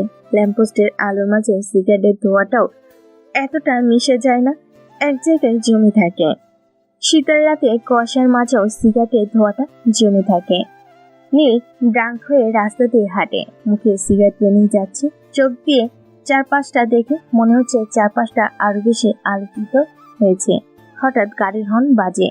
নীল ভালো করে তাকিয়ে দেখে সামনে 3 থেকে 4টা গাড়ি। সেই গাড়ির লাইটের আলোতে চারপাশটা আরো আলোকিত করেছে। নীল জায়গায় দাঁড়িয়ে যায়। সে ডাক অবস্থায় বুঝে তার সাথে কিছু হতে চলেছে। তাও নীলের কোনো মাথা ব্যথা নাই। কার মৃত্যু কখন হয় সেটা একমাত্র উপরওয়ালা জানে, আর কার মৃত্যু কিভাবে হয় সেটা উপরওয়ালা জানে। ওয়েলকাম তুফান। কিরে, অবাক হইলি মনে হচ্ছে? আশরাফুল, তুই? অবাক আবার আমি? তুই তো নিউ ইয়র্কে চলে গেলি, আসার কথা 6 তারিখ। 2 দিন আগেই চলে আসলি, আবার আমার সামনে দাঁড়িয়ে আছিস। বাহ, তুই তো দেখি সব খোঁজ খবর রাখিস। এটাই গেম, বুঝলি? খবরটা আমরাই দিয়েছি যে 6 তারিখে বাংলাদেশ যাব, কিন্তু রাত শেষ হওয়ার আগেই চলে আসছে। এটাই গেম। একটা কথা মনে রাখিস, বাপেরও বাপ থাকে। নীল মুচকি হাসে। এই হাসিটা খুব ভয়ানক একটা হাসি। আশাফুল নীলের হাসি দেখে বুঝে যায় সে কিছু একটা করেছে। গেম মাস্টারের সাথে তুই গেম খেলিস? তোর তো খুব সাহস রে। তুই কি, তোর মতন 100 জন আসলেও এই তুফানকে কিচ্ছু করতে পারবি না। একটা কথা মনে রাখিস, বাপের ওপরেও বাপ থাকে। দেখা যাক কে কাকে কি করতে পারে। এই যাতো, তাকে বুঝিয়ে দে এই আশরাফুল কি জিনিস। দুজন ছেলে নীলের দিকে এগিয়ে যায়। নীল তখনও মুচকি হাসতে ব্যস্ত। ছেলেরা সামনে যেতে নীল তার বাম হাতটা উপরে তুলে সাথে সাথে 2টা গুলি এসে ছেলেটার কান বরাবর লাগে। 2টা লাশ মাটিতে লুটিয়ে পড়ে। নীল জোরে হেসে ওঠে। আশরাফুল চারপাশে তাকিয়ে দেখার চেষ্টা করে, কিন্তু কাউকে পায় না। কে গুলি করেছে সে বুঝে উঠতে পারে না। কি রে, কি বুঝলি? গেম লিডারের সাথে গেম খেলতে আসছিস? আশরাফুলের সাথে থাকা ছেলেগুলা পিস্তল বের করে নীলকে গুলি করার জন্য, কিন্তু তার হলো না। পিছন থেকে গুলি বয়ে যায়, সবগুলা মাটিতে পড়ে যায়। শুধু দাঁড়িয়ে আছে ডেভিডের ছেলে আশরাফুল। কি রে, গেম খেলবি না? আয় খেলি একটু গেম। আশরাফুল কিছু বলে না, তাকিয়ে আছে নীলের দিকে। নীল মুচকি হাসে। আশরাফুল কি করবে বুঝে উঠতে পারে না। সে এসেছে নীলকে মারতে, এখন সে নিজেই মৃত্যুর মুখোমুখি দাঁড়িয়ে আছে। এই তুফানের সাথে লাগতে আসিস না, সোজা মৃত্যু ঘটিয়ে দেব। অনেক বেড়ে গিয়েছিস তুই। তুই বেশি দিন বেঁচে থাকবি না। তোর মৃত্যুর সামনে অপেক্ষা করছে। নীল এই কথা শুনে হালকা তালি দেয়। সাথে সাথে 10 থেকে 12 জন নীলের পিছনে এসে দাঁড়ায়। নীলেই 2 পাশে ফারদিন আলম, তাদের পিছনে নীলের গ্যাংয়ের লোক কতগুলো দাঁড়িয়ে আছে।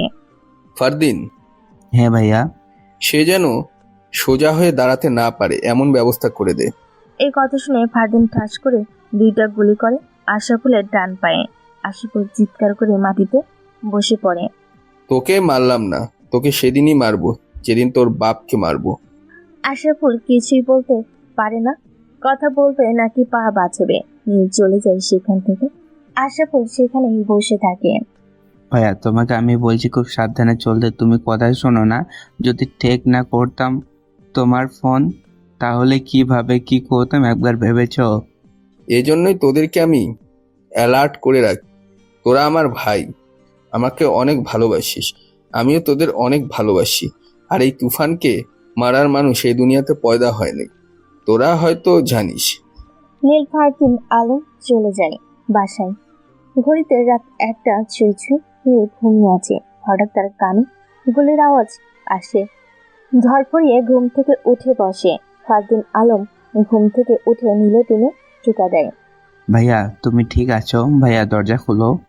নীল এসে দরজা খুলে দেয়। ফারদিন আলম ভিতরে ঢুকে নীল বলে, বাহিরে যাবি না কেউ। কিন্তু ভাইয়া, কে গুলি করেছে?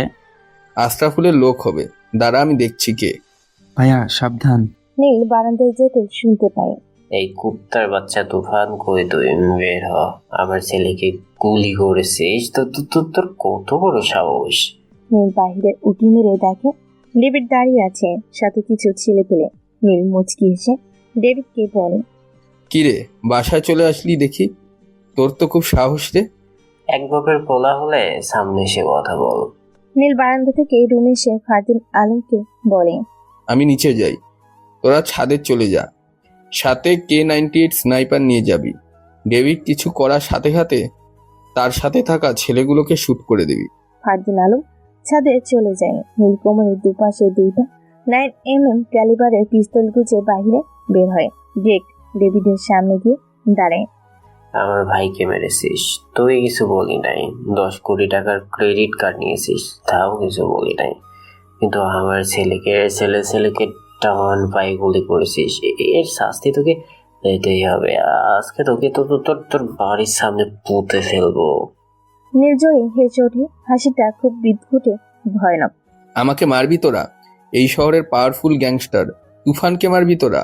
হাসি পাইলো রে, অনেক হাসি পাইলো। এই তোরা দাঁড়িয়ে আছিস কেন? ওকে মেরে পুঁতে ফেল জায়গায়। ছেলেগুলো এগিয়ে যায় নীলের দিকে। নীল ঠায় দাঁড়িয়ে আছে। নীলের কোনো মাথা ব্যথা নাই। ছেলেগুলো কাছে এসে পিছন থেকে পিস্তল বের করতে যাবে, এই মুহূর্তে স্নাইপারের বুলেট এসে সবগুলোর মাথা থেতলিয়ে যায়। নীল জোরে হেসে দেয়। ডেভিড দাঁড়িয়ে আছে। কিরে, আমাকে মারবি না? আয় আয় বেটা, ডিব্বার বাচ্চা। হঠাৎ ডেভিডের ফোন বেজে ওঠে। ডেভিড মোবাইল কানে ধরতে বলে, সে আমার শিকার, তার মৃত্যু যদি তোর হাতে হয় তাহলে তোর ছেলের জীবন শেষ, সাথে তুইও বেশি দিন এই দুনিয়ার আরো দেখতে পারবি না। এটুকু বলেই ওপাশ থেকে কলটা কেটে দেয়। ডেভিড চলে যায়। নীল দাঁড়িয়ে আছে, বুঝে উঠতে পারে না কল কে করেছে, যার কারণে ডেভিড কিছু না বলে চলে যাচ্ছে। নীল এটা মাথায় নেয়, জোরে হেসে চলে আসে বাড়ির ভিতরে। ভাইয়া, ডেভিড কার সাথে কথা বলে চলে গেল? জানি না, এইসব বাদ দিয়ে ঘুমিয়ে পড় গিয়ে। ফারদিন আলম চলে যায় রুম থেকে। নীল আবারও ঘুমিয়ে পড়ে। সকাল 10টা। নীল বসে আছে হেলান দিয়ে চেয়ারে। সামনে নীলাদ্রি বসে আছে, কার মুখে কোনো কথা নেই। নীলাদ্রিও কিছু বলে না। নীল বলে, কেন ডাকছো? কেন ডাকতে পারি না? তা তো বলি নেই। ওই দিনের পর থেকে তো আর যোগাযোগ করো নাই, একটাবার ফোনও করো নাই। আমি ফোন দিলে কেটে দিয়েছো। প্রয়োজন মনে করিনি, প্রয়োজন হলে আমি নিজেই ফোন দিতাম। নীলাদ্রি চুপ হয়ে যায়। নীল চেয়ে দেখে নীলাদ্রি মন খারাপ করে অন্যদিকে তাকিয়ে আছে। নীল বলে, কিছু খাবে? না। আমাকে একটা কথা বলতে পারবা? কি বলো? আমাকে ভালোবাসতে তোমার কি প্রবলেম? আমার কোন দিক দিয়ে খারাপ? আমি কি দেখতে খারাপ? আমার কি নাই বলো? তোমার বস আছে, তুমি অনেক সুন্দর। যে কোনো ছেলে তোমাকে দেখলে তোমার প্রেমে পড়তে বাধ্য হবে। তাহলে তুমি কেন আমাকে ভালোবাসতে পারো না? আমি তো তোমার জন্য পাগল। প্লিজ নীল। দেখো, আমি আবারও বলি, আমার পক্ষে তোমাকে ভালোবাসা সম্ভব না। কেন সম্ভব না? কারণ আমার জীবনের সাথে তোমার জীবন যায় না। আমি অন্ধকার জগতের এক মানুষ। অন্ধকার জগৎ মানে? নীলাদ্রি চুপ হয়ে যায়। কি বলবে কিছু বুঝে উঠতে পারে না। ভালোবাসা তো বিশ্বাসের হয়, ভালোবাসা তো পবিত্রতাই হয়। অন্ধকার জগতে মানুষের সাথে সাধারণ মানুষের ভালোবাসা হয় না। কি হলো, চুপ করে আছো কেন? আমি চাই না তুমি আমার জীবনে আসো। আমি তোমাকে ভালোবাসি, কিন্তু সব ভালোবাসা পূর্ণতা পায় না। কিছু কিছু কারণে সব শেষ হয়ে যায়, আবার কিছু কিছু কারণে সব ঠিকও হয়ে যায়। তাহলে আমাকে মেনে নিচ্ছ না কেন? কারণ আমি সাধারণ মানুষ না, আমি অন্ধকার জগতের ত্রাস। আমি পাওয়ারফুল গ্যাংস্টার তুফান। আমার সাথে তোমার যায় না। আমি কখন মরে যাই টেরও পাইবা না। শুধু শুধু তোমার জীবনটা নষ্ট করো না আমার জীবনে এসে। নীলাদ্রি তুফান নাম শুনে কিছুই বলতে পারে না। কি বলবে সে তো জানি নীল সোজা মানুষ। নীল যে তুফান সে জানে না, তবুও নীলাদ্রি তুফানকে ভয় পায় না। নীলাদ্রি বলে, এর পিছনে নিশ্চয়ই কিছু রহস্য আছে। কি হয়েছে তোমার? কি হয়েছে তোমার জীবনে? কেন তুমি এই অন্ধকার জগতে পা রেখেছো? বলো নীল, চুপ করে থেকো না। আমি বুঝলাম না, তোর সাথে তোমার কিসের শত্রুতা? তুফানকে মারতে চাও কেন? তুফান আমার বাবাকে মেরেছে, আমাকেও মারতে চেয়েছিল কিন্তু পারে নাই। আমি তুফানের জীবনটা কেড়ে নেব। ডেভিড, তুই এর পেছনে লেগে থাক। আমি ওর সামনাসামনি হতে চাই। গেম খেলবো আমি তুফানের সাথে, অনেক বড় গেম খেলবো। ঠিক আছে, তুমি যা বলো। কিন্তু বাবা, তুফান তো খুব বড়, খাতারনাক একটা মানুষ, তাকে কি করে মারবো? সব দিক দিয়ে আটকা পড়ে যাচ্ছি আমরা। সেটা তোদের বাপ ছেলের ভাবতে হবে না, যা করার আমি করব। তোরা দেখ চেয়েছি আমি কি করি। নীল কি বলবে নীলাদ্রিকে? তোমাকে আমি কি বলবো নীলাদ্রি? এখন হয়তো আমাকে কিছু বলবে না, যখন আমার অতীত জানবে তখন আমাকে ঘৃণা করবে তুমি, আমাকে সহ্য করবে না, কিন্তু আমার কথার কোনো দামই দিবে না তুমি। নীল এসব ভাবে। হঠাৎ নীলের ফোনটা বেজে ওঠে। স্ক্রিনে চেয়ে দেখে সেই অচেনা মেয়েটা ফোন দিয়েছে। নীল রিসিভ করতে ওপাশ থেকে বলে, কি রে, আজকাল দেখি প্রেমিকা নিয়েও ঘুরিস? খুব সুখে আছিস মনে হচ্ছে। নীল চারিদিকে তাকায়, একবার চোখ বুলিয়ে দেখে কিন্তু আশেপাশে কেউ নেই। তাহলে কি সে অচেনা মেয়েটা দেখছে আমাদেরকে? কিন্তু আমরা এখানে আছি, সে জানবে কিভাবে? কিরে কিছু বলছিস না কেন? কেন ফোন করেছিস সেটা বল, সেটা বলে ফোনটা কেটে দে। আপন হারানোর কষ্টটা আজকে বুঝবি তুই। রেডি থাকিস, দেখা হচ্ছে তোর সাথে। নীল মুচকি হাসে। নীলাটি নীলের দিকে তাকিয়ে আছে। নীল মুচকি হেসে বলে, ওকে। ওপাশ থেকে ফোন কেটে দেয়। নীলাটি বলে, কি হয়েছে? কে ফোন করেছে? সেটা পরে জানতে পারবে। আমি তোমাকে যা যা বলবো তাই তাই করবে আজকে। কি হয়েছে বলো। যা বলছি তাই করবা। আমি যেভাবে বলবো সেভাবে সব করবা। ঠিক আছে, কিন্তু কি হয়েছে বলো। পরে জানতে পারবা সব। রাত 11টা। নীলাটি তার বসার রুমে বসে আছে। একটু পর বাসা থেকে উঠে পায়চারি করে আবার বসে পড়ে। নীলাটি ভাবতে পারছে না তার সাথে কি হচ্ছে, নীল কেন এমনটা করবে, কি রহস্য আছে। নীলটি এসব ভাবে হঠাৎ গাড়ির শব্দ শুনতে পায়। নীলাটি জানালা দিয়ে তাকিয়ে দেখে 3 থেকে 4টা গাড়ি তাদের বাসা নিচে দাঁড় করিয়েছে। নীলাটি হালকা ভয় পেয়ে যায়। ভয় পাবারই কথা। নীলাটি আরো দেখে গাড়ি থেকে অনেকগুলো লোক নেমেছে। নেমে নীলাটি তার বাসার ভিতর ঢুকতে গেলে সিকিউরিটি ঢুকতে দেয় না। সাথে সাথে সিকিউরিটি কবল বর্বর গুলি চালিয়ে দেয়। নীলাটি এবার ভয় পায়, কি করবে কিছু বুঝতে পারে না। বারবার নীলের নাম্বারে কল দিয়ে যাচ্ছে কিন্তু নীল রিসিভ করছে না। হুট করে নীলাটি রুমে দরজা টুকা দেয়। নীলাটি আস্তে আস্তে পা বাড়ে দরজার দিকে। দরজা খুলে দেয়। খুলতে নীলাটির গলা চিপে ধরে। খুব প্রেম ভালোবাসা তোদের মনে, তাই না? ফোন দে তোর প্রাণ প্রিয় নীলকে।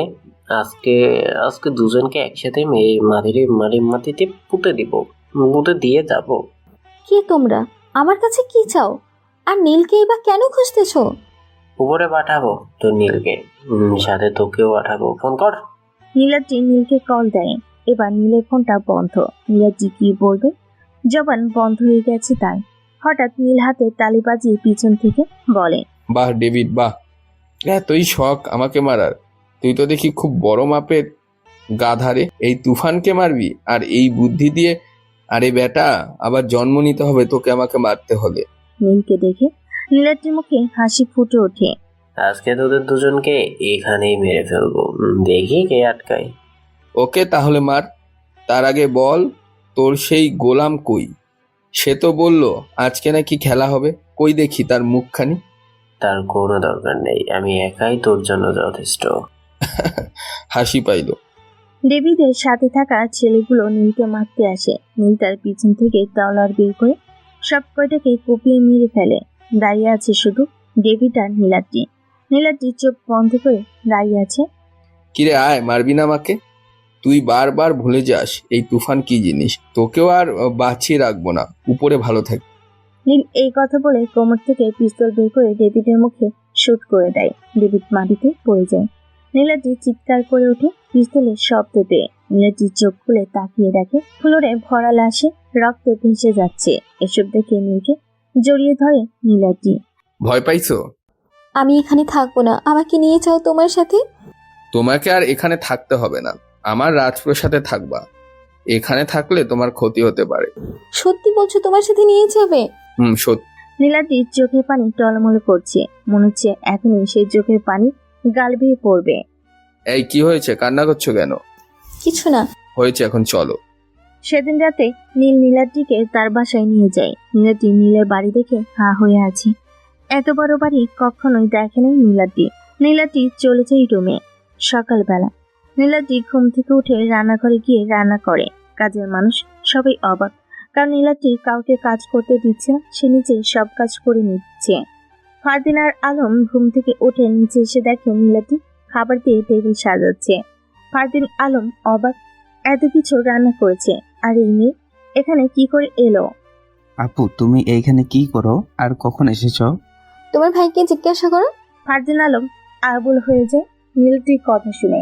আলম বলে, আপু আমরা তোমাকে জিজ্ঞেস করছি, ভাইয়াকে কোনো বলবো? কারণ তোমার ভাইয়ের বউ আমি। ফারদিন আলমের দিকে তাকায়। অবাকের উপর অবাক হচ্ছে তারা দুজন। অবাক হওয়ারই কথা, এক রাতের মাঝে বউ নিয়ে বাসে আসবে তাদের ভাই, এটা তারা ভাবতেও পায় না। কিন্তু ভাইয়া আমাদেরকে না জানিয়ে বিয়ে করেছে, এটা একটা বিহিত করতে হবে। নীল ঘুম থেকে উঠে ফ্রেশ হয়ে নিচ থেকে নেমে পুরো খাবার টেবিল দিয়ে সাজানো, সামনে বসে আছে ফারদিন আর আলম। নীলাদ্রি রান্নাঘরে। কি রে, এত খাবার কেন আজকে? আর খাবারগুলো দেখে মনে হচ্ছে নতুন মানুষ বানিয়েছে। ফারদিন আর আলম কথা বলে না। নীল আবারও বলে, কি রে, কথা বলছিস না কেন? হুট করে নীলাদ্রি এসে বলে, সবাই খেতে বসো। হ্যাঁ ভাবি, দাও। ভাবি শুনে নীলের চোখ বড় বড় হয়ে যায়, ভুল কুচকে তাকে নীলাদ্রির দিকে। কি রে ভাবি, কাকে ভাবি ডাকছিস তোরা? কেন আমাকে ভাবি নাকি? তোমাকে কেন ভাবি ডাকবে? আমি তো তোমাকে বিয়েই করি নাই। ভাইয়া, এসব বলে লাভ নাই। আমাদেরকে না জানিয়ে বিয়ে করেছো আর আমাদেরকে জানাবে কেন? আমরা তো তোমার কেউ না। দেখ, ফালতু কথা বলবি না। আমার সব তোরা। আমি যাই করি না কেন তোদেরকে আগে জানাই।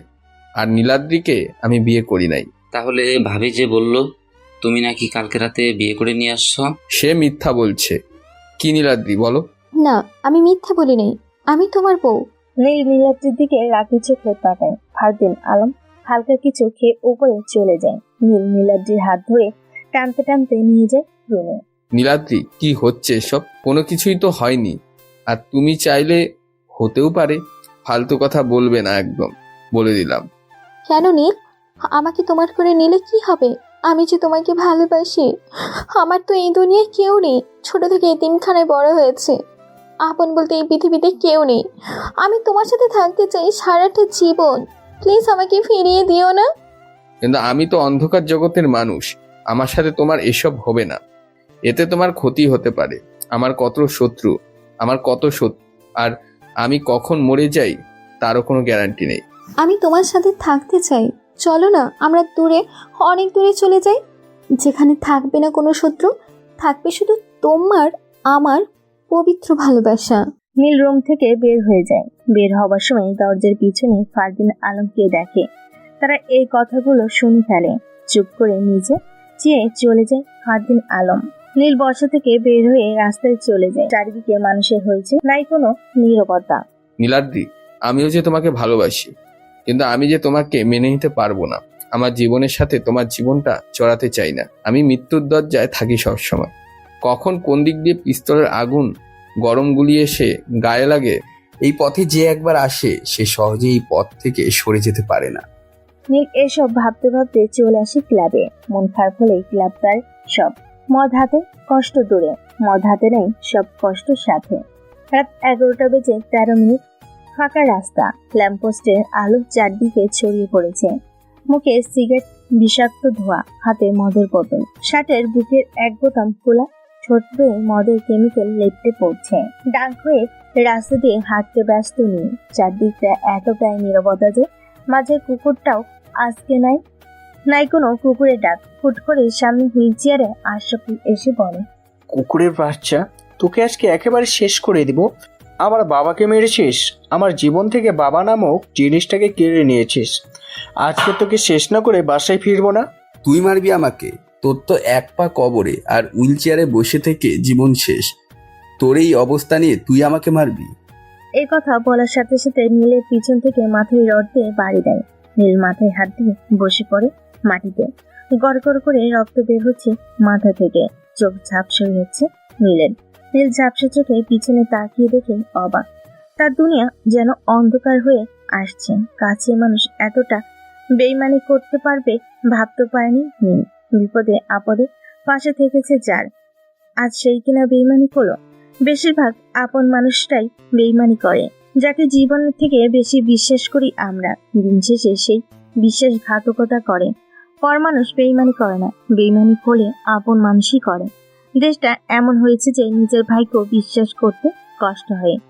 এক কথায় বলা যায়, টাকার কাছে সব কিছু। টাকাই দুনিয়ার সব কিছু। টাকার জন্য মানুষ অনেক কিছু করতে পারে। রাত 12টা। রাস্তার পথ শিশুরা খাবার নিয়ে ঝগড়া করতে করতে তাদের জায়গায় চলে আসে। সেখানে তারা প্রতি রাত ঘুমায়, যেখানে তারা প্রতি রাতে ঘুমিয়ে থাকে। পথ শিশুদের রাতের জায়গা আর দিনের জায়গা। এই সুমন, সামনে কিরে?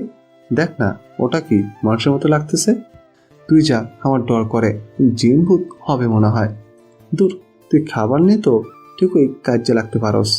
আরে চল তো, আগে দেখি কি এটা। পথ শিশুরা সামনে এগিয়ে যায়। সামনে যেতে সুমন ছেলেটা বলে, এই সেলিম দেখ না, এটা তো ওই দিনের সে ভাইয়াটা আমাদেরকে যে অনেকগুলো টাকা দিয়েছে, আবার একদিন খাইয়েছে। কি বলতে চাস তুই?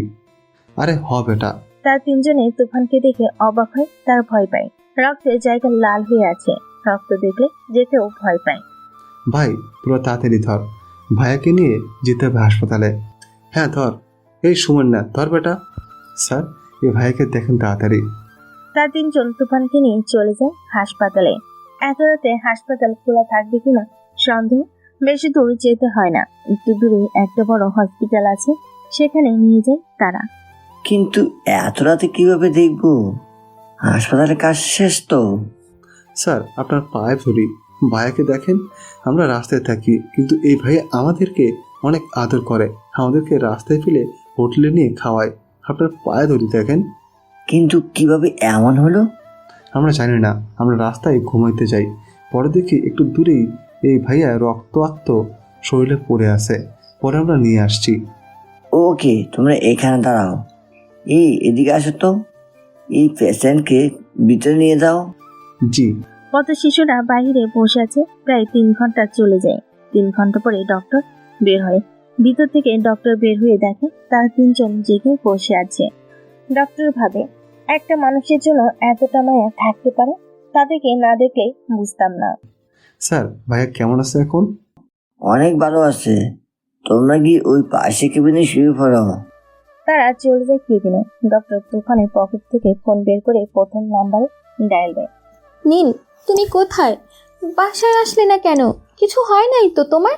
কথা বলো প্লিজ। আপনি কি হন নিলে? জি, আমি তার স্ত্রী। আপনি কে বলছেন? আমার নীল কোথায়? দেখেন, সে এখন হাসপাতালে। একটু আগে তার মাথার অপারেশন হয়েছে, এখন বিপদমুক্ত। কি বলছেন আপনি? কোন হাসপাতালে বলেন আমাকে, প্লিজ বলেন তাড়াতাড়ি। চলে আসেন। আপু, কি হয়েছে ভাইয়া? তোমাকে এমন লাগছে কেন বলো? নীল হাসপাতালে আছে। এটুকু বলে নীলাদ্রি তারপর বের হয়ে বাসা থেকে। নীলাদ্রির পিছনে ফারদিন আলম হাসপাতালে যেতে যেতে ফজর আজান হয়ে যায়। হাসপাতালে গিয়ে দেখে একটা কেবিনে লাইট জ্বালানো। নীলাদ্রি ফারদিন আলম দৌড়ে যায়। ডক্টর, আমার নীল কোথায়? তার কি হয়েছে বলেন? যে হাসপাতালে কেন? সে হাসপাতালে কেন? কোথায় আমার নীল? প্লিজ প্লিজ, আপনি শান্ত হন। উনি এখন বিপদমুক্ত আছে, সকাল হলে জ্ঞান আসবে। এখন ইঞ্জেকশন দেওয়া আছে। না, আমি আমার নীলের কাছে যেতে চাই। আমি নীলকে দেখবো। আপু, তুমি শান্ত হও, সব ঠিক হয়ে যাবে। সকাল 10টায় নীলের জ্ঞান আসে। নীলাদ্রি নীলের পাশে বসে আছে, সাথে ফারদিন আলম দরজার বাহিরে সেই পথ শিশু 3 জন বসে আছে। নীলের জ্ঞান ফিরলে সে দেখে সাদা রঙের 4 দেওয়ালে একটা রুমে বেডে শুয়ে আছে। নীল, তোমার জ্ঞান ফিরেছে? ফারদিন, ডক্টরকে নিয়ে আসো। আমি এখানে কি করে এলাম? আমি তো রাস্তায় পড়েছিলাম। ডক্টর কেবিনে ঢুকে বলে, কাল রাতে আপনাকে নিয়ে আসে এখানে। আপনি নাকি রাস্তায় পড়েছিলেন, তারপর 3 জন পথ শিশুরা আপনাকে দেখে নিয়ে আসে। ডাক্তার, সেই 3 জন কোথায়? আমি তাদেরকে দেখতে চাই। ওরা বাইরে বসে আছে, জানেন, সারা রাত তারা জেগেছিল। ভাইয়া, তুমি কেমন আছো এখন? ভালো, আয় আমার পাশে আয়। না ভাইয়া, আমাদের শরীরে অনেক ময়লা। আরে আয়, তোরা তো আমার আপন মানুষ, ময়লার কিচ্ছু হবে না। 3 জন নীলের পাশে গিয়ে বসে। নীল উঠতে চেষ্টা করে, কিন্তু মাথায় অনেক ব্যথা অনুভব করে। এই কি করো তুমি? এখন উঠতে হবে না। ফারদিন। হ্যাঁ ভাইয়া, বলো। তাদেরকে আমার এতিমখানায় ভর্তি করিয়ে দিবি, সব সময় তাদের 3 জনকে খেয়াল রাখবি। ওকে ভাইয়া। ফারদিন তাদেরকে নিয়ে চলে যায় এতিমখানায়, ভর্তি করিয়ে দিয়ে আবার চলে আসে হাসপাতালে। বিকেল 5টা। নীলাদ্রি বসে আছে নীলের পাশে, ফারদিন আলম বসে আছে চেয়ারে। আলম বলে, ভাইয়া, কি হয়েছিল? কে এমনটা করছে? সুস্থ হয়ে তারপর বলবো। কার এত বড় সাহস ভাইয়া? তোমাকে বলতেই হবে কি হয়েছিল। তোরা এত পাগলামো করিস না, যা করার ভালো হয়েই করব, একটা কেউ ছাড়বো না। সব কয়েকটাকে কুপিয়ে টুকরো টুকরো করে রাস্তার কুকুরদের খাওয়াবো। চারদিকে নাচ গান, মদের আড্ডা, লাল লাইটের ঝলঝল, চারপাশে সাউন্ড বক্সের শব্দে কান ফেটে যাচ্ছে। মদের গ্লাস, হাতে সিগারেট, বসে আছে সামনে হুইল চেয়ারে আশরাফুল, সাথে আরো কয়েকজন। রাত 11টা বেজে 19 মিনিট। নীল শুয়ে আছে বেডে, সাথে নীলাটির প্রিয় মানুষের এই অবস্থা থাকলে কেউ পাগলের মতো হয়ে যায়, কি করবে ভেবে পায় না। সেদিন বাসা থেকে না গেলে আজ এমনটা হতো না। কিসের এত রাগ তোমার? হ্যাঁ, মন চাচ্ছে গলা টিপে মেরে ফেলি। মারতে পারবে আমাকে? হ্যাঁ পারবো, 100 বার পারবো। তাহলে বসে আছো কেন? মেরে ফেলো। দেখো বেশি হয়ে যাচ্ছে বলে দিলাম। আসো খাবে। আস্তে ওঠো। উঠতে পারবো না, মাথায় ব্যথা পাই। আস্তে করে ওঠো, চেষ্টা করো ওঠার। নীল শোয়া থেকে উঠে বসে। নীলাটি নীলকে খাইয়ে দেয়, খাওয়ার পরে ওষুধ খাইয়ে আবারও শুয়ে দেয়। এভাবে নীলাটি নীলের কেয়ার করতে থাকে। চলে যায় 22 দিন। এই 22 দিনে নীল সুস্থ হয়ে যায়। বাসায় চলে যায় নীল। ক্লাবে মদের আড্ডা, নাচানাচি, সিগারেটের ধোয়া, পুরো ক্লাব কালো হয়ে গেছে। সিগারেটে চেয়ারে বসে আছে মিনিস্টার, তার সামনে বসে আছে আশরাফুল। মিনিস্টার ধন্যবাদ আপনাকে। কি চাই বলেন। না মানে একটু যদি শরীরটা গরম হতো। ওকে বসছি। রোমান, কাঁচা চেন্ট মাংস দিয়ে দে। ভাই তো উঠি, এখন তো আপনার রাস্তা ক্লিয়ার, ব্যবসা শুরু করে দিন, সাথে আমাকেও একটু দেখাইয়েন। কথা খারাপ বলেন নাই। আপনি আমার রাস্তা ক্লিয়ার করার জন্য সাহায্য করেছেন, আমি আপনাকে সাহায্য করব না? তা কি করে হয় মিনিস্টার সাহেব? তো আজকে উঠি, কালকে দেখা হবে সন্ধ্যায়। হ্যাঁ ওকে। মিনিস্টার জায়গা থেকে উঠে চলে যায় ক্লাবের বাইরে। বাইরে বের হতে গাড়িতে ওঠে। ড্রাইভার গাড়ি চালাতে থাকে। অন্ধকার রাস্তা, গাড়ির লাইটের রাস্তা হালকাটা আলো হয়ে আছে। একটু সামনে গিয়ে ড্রাইভার গাড়ি কষে ব্রেক করে। কি হয়েছে, গাড়ি ব্রেক করলি কেন? স্যার সামনে কি যেন দাঁড়িয়ে আছে। মিস্টার গাড়ি গ্লাস নামিয়ে বাহিরে উকি মেরে দেখে কেউ একজন রাস্তায় দাঁড়িয়ে আছে। মিনিস্টার গাড়ি থেকে নেমে তার সামনে যায়। অন্ধকার রাত, হালকা দেখা যায়। এইভাবে রাস্তায় দাঁড়িয়ে আছিস কেন? আর এত রাতে রাস্তায় কেন? তোদের জন্যই গাড়ি থামাতে হয়, যা এখান থেকে যা। মুখ ভর্তি দাড়ি, চোখে ভর্তি ঋণ, চোখগুলা লাল হয়ে আছে। কালো প্যান্ট, কালো জ্যাকেট, মুখে মাস্ক, হাতে কালো কভার। মিনিস্টারের কথা শুনে হেসে ওঠে রাস্তায় দাঁড়িয়ে থাকা সেই লোকটা। মুখ থেকে মাস্ক সরিয়ে একটু সামনে যেতে। তুফান ভাই, আপনি? কিরে, অবাক হইলি মনে হচ্ছে?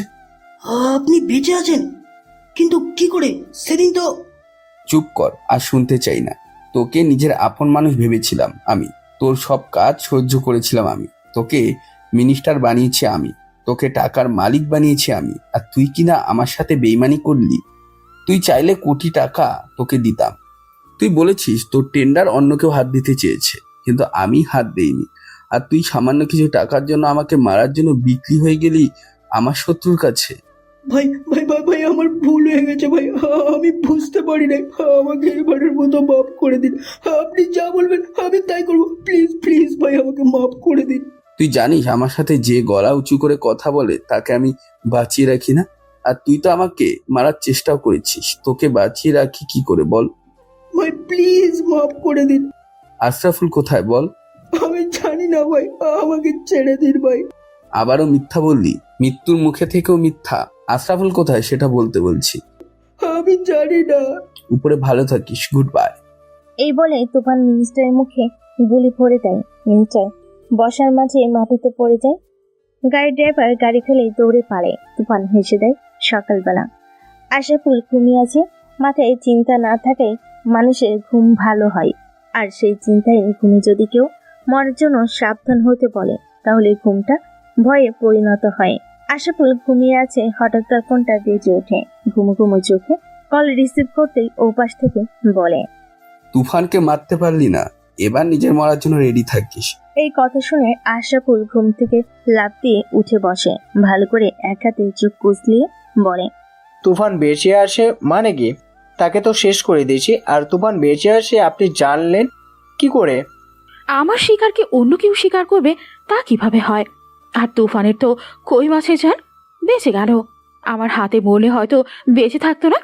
এবার একটু অন্যভাবে খেলা যাবে। সে আমার শিকার, আমি জানবো না তো কে জানবে?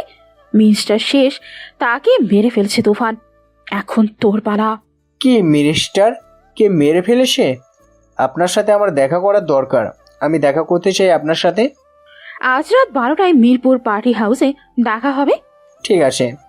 আশরাফুল কল কেটে দেয়। বিছানা থেকে নেমে হুইল চেয়ারে বসে। গ্লাস রাখা পানিটুকু শেষ করে ভাবে তাকে তো মেরে ফেলাম, কিন্তু সে বেঁচে গেল কিভাবে? আর মিনিস্টারকে মারলো কখন? এটা কিভাবে সম্ভব? তার তো বেঁচে থাকার কথা না। ভাইয়া একটা কথা বলি। বল, অনুমতি নেওয়ার কি আছে? ভাইয়া, নীলাদ্রি আপুকে বিয়ে করে ফেলো তুমি। এই কথা বলেতে আলমের দিকে রাগে লোক নিয়ে তাকায়।